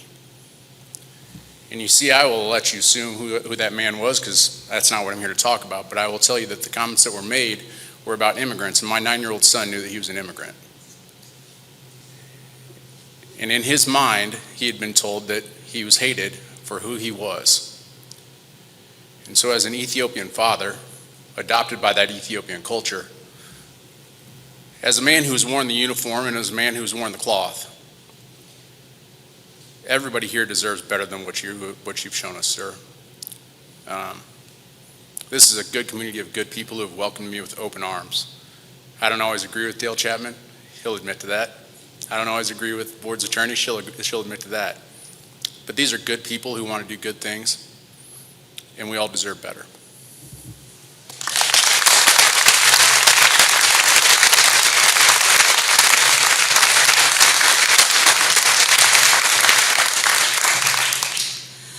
Hello, my name is Victoria, and tomorrow I graduate from LC.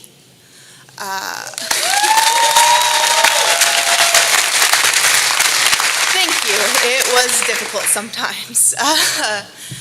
Lewis and Clark I have loved my time here personally. When I was in high school and started looking at colleges seriously, far later than I should have, I admit, it did not have the greatest reputation. Instead of Lewis and Clark, the initials were changed to mean loser's choice or last chance, because this is a community college and most people had big dreams to go elsewhere. And I was one of them. I wanted to go to University of Michigan for psychology. Unfortunately, my ACT was not high enough to get there. But I came to LC instead, and it ended up being the greatest decision. I had a friend who talked me into attending one of her sign language classes, and I am no longer considering being a psychology major when I transfer. I got 114% in my science class. I completed every extra credit assignment. I did everything I could. I study every day still, even though class is done. And I always advocated for people to come to Lewis and Clark, because while it might not be the fanciest sounding college, it is, or it was in my mind, the best choice. It's affordable and it offers quality education. And I felt welcome here. I found people who I felt accepted me and who encouraged me to do my best even when I felt like I didn't really want to go to algebra that day. They pushed me to go to algebra and they would help me study for my test, which is good because they're why I passed. And so I would always advocate for people to come to Lewis and Clark. Months and months of needling my sister into giving up, or not giving up, but putting aside for now the idea of the expensive college and getting her gen eds done here instead, because that is the smart decision. And due to recent comments made and recent words said, I am no longer comfortable advocating for that. Until the issue is resolved, I don't know what I will be doing. Thank you.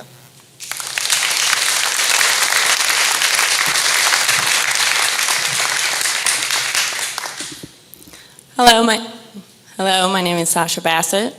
I'm the president of Alton Main Street. However, I am here today not in that capacity, but just as a concerned citizen of the region. Mr. Hyan, I noticed in your board picture that you wore a cross around your neck. So I'm going to assume from that you are a man practicing the Christian faith. So as a Christian, I would like to ask you how you would feel if you were accused of not being fit to serve public office merely on the basis of your religion. As a Christian man, if you were distrusted to serve the public, not based on any qualifications of yourself as a person or a human being or your record, but solely from your religion alone. I would wager that you would probably feel persecuted and discriminated against. How would you feel if there was somebody serving your community in a public office that was openly denouncing your faith and openly denouncing those within your faith? Would you feel that it was right for this person to remain in public office, or would you like them to step down, being that they are discriminatory and unable to serve their public? I'm asking you to truly put yourself in these shoes as a religious Christian man and see that it's no different from what these people of a Muslim faith are experiencing at your hands.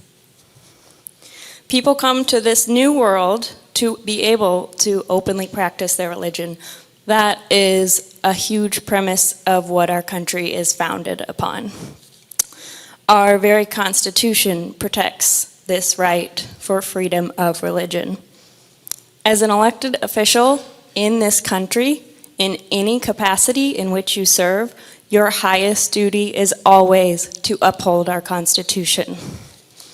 If you cannot do this, if you cannot support freedom of religion, then I would argue it is you who is unfit to govern.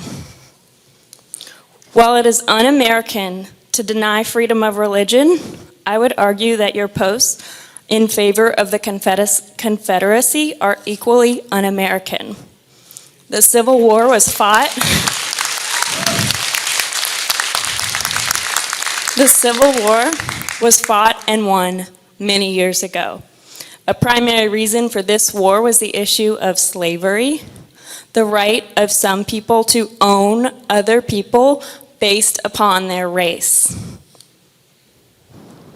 We are in a union state, though at this point in time it shouldn't really matter. The fact that you post on behalf of the defeated slave-endorsing Confederacy is another reason I propose you share un-American views and are unfit to hold public office.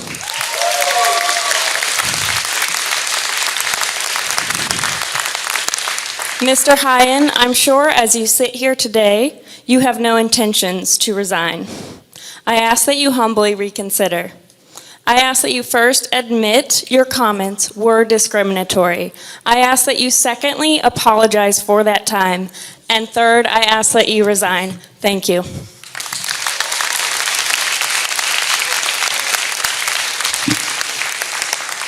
Hi, my name is Diane McDonough, and I work in the nursing program, and I've been an employee for 25 years.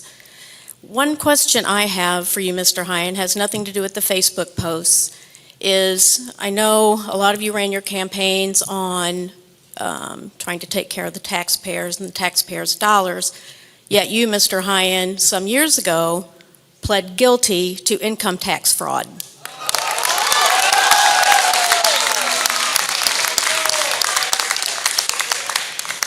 So I wonder how you can fairly represent the taxpayers when you yourself have that record. Also, you tried to tell us the true Mr. Hyen, that we don't know the true Mr. Hyen. Well, I don't think any of you know the true Dr. Dale Chapman. I too, when I was growing up, this was considered last chance community college. That man and that woman changed this place's reputation. This is a place where people want to come. I don't even know what to say. You have this place all wrong. This man and this woman have made this place what it is today, and the reason we're all here supporting them. Thank you.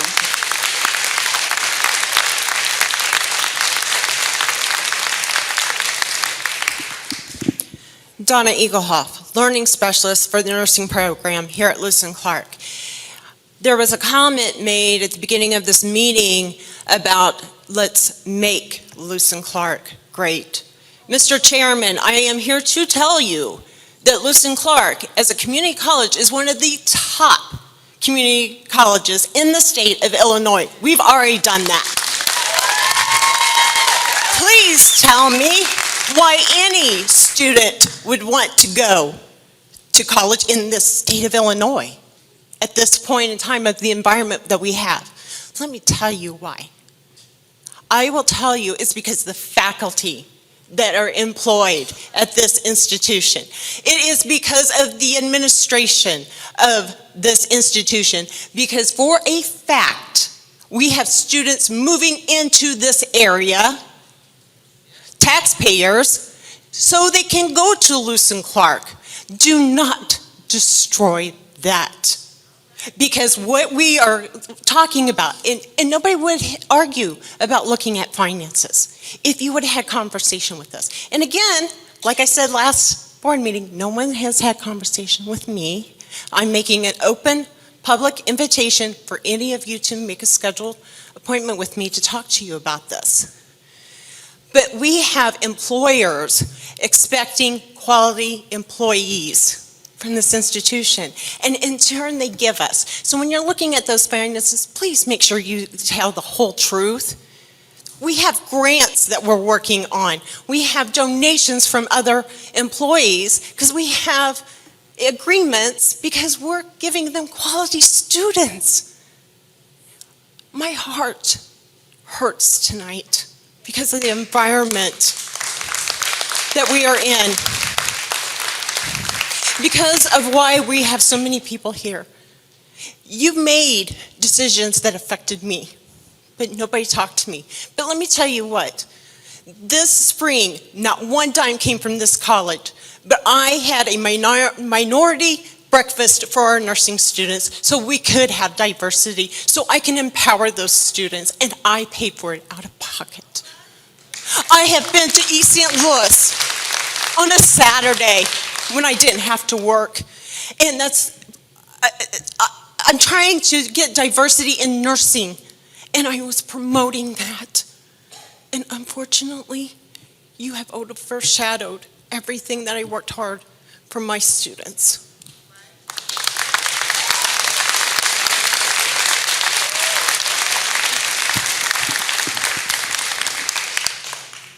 Hi there, Assalamu alaikum. My name is Ishaq Hossein. I was born in Pittsburgh, Kansas. I grew up in Tulsa, Oklahoma, and I attended university at Washington University in St. Louis. I served as the president of the Muslim Students Association, as the president and founder of the Interfaith Alliance, and I also served on the Board of Trustees as a student representative. I currently work for the Council on American Islamic Relations, Missouri chapter, and I also serve on the board of a national nonprofit called American Muslim Health Professionals. Chair Hayen, I like you. I like you because you give my job a purpose. You give me the fight and the will to ensure that all Muslims in this country have the ability and the empowerment to do their work, to go to school, and be successful members of our community and our society. I'll be attending medical school next year. I don't know where. I'm picking between University of Oklahoma and University of Missouri.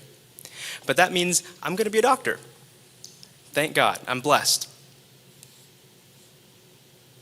But as a Muslim, as someone that isn't a terrorist, isn't a snake, and loves this country, I was born here, I would gladly be your physician. One day I hope I will be, because I care for you, I do. But I don't think that you are fit to serve in an elected capacity for any organization. And for the rest of the board, I highly consider for you to reconsider the request for Chair Hayen's resignation. Thank you.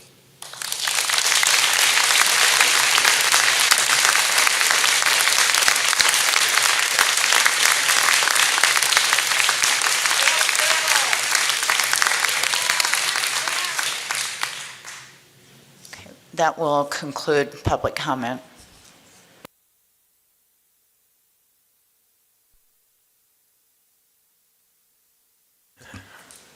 There being no further business, the chair will declare the meeting adjourned. Thank you for attending.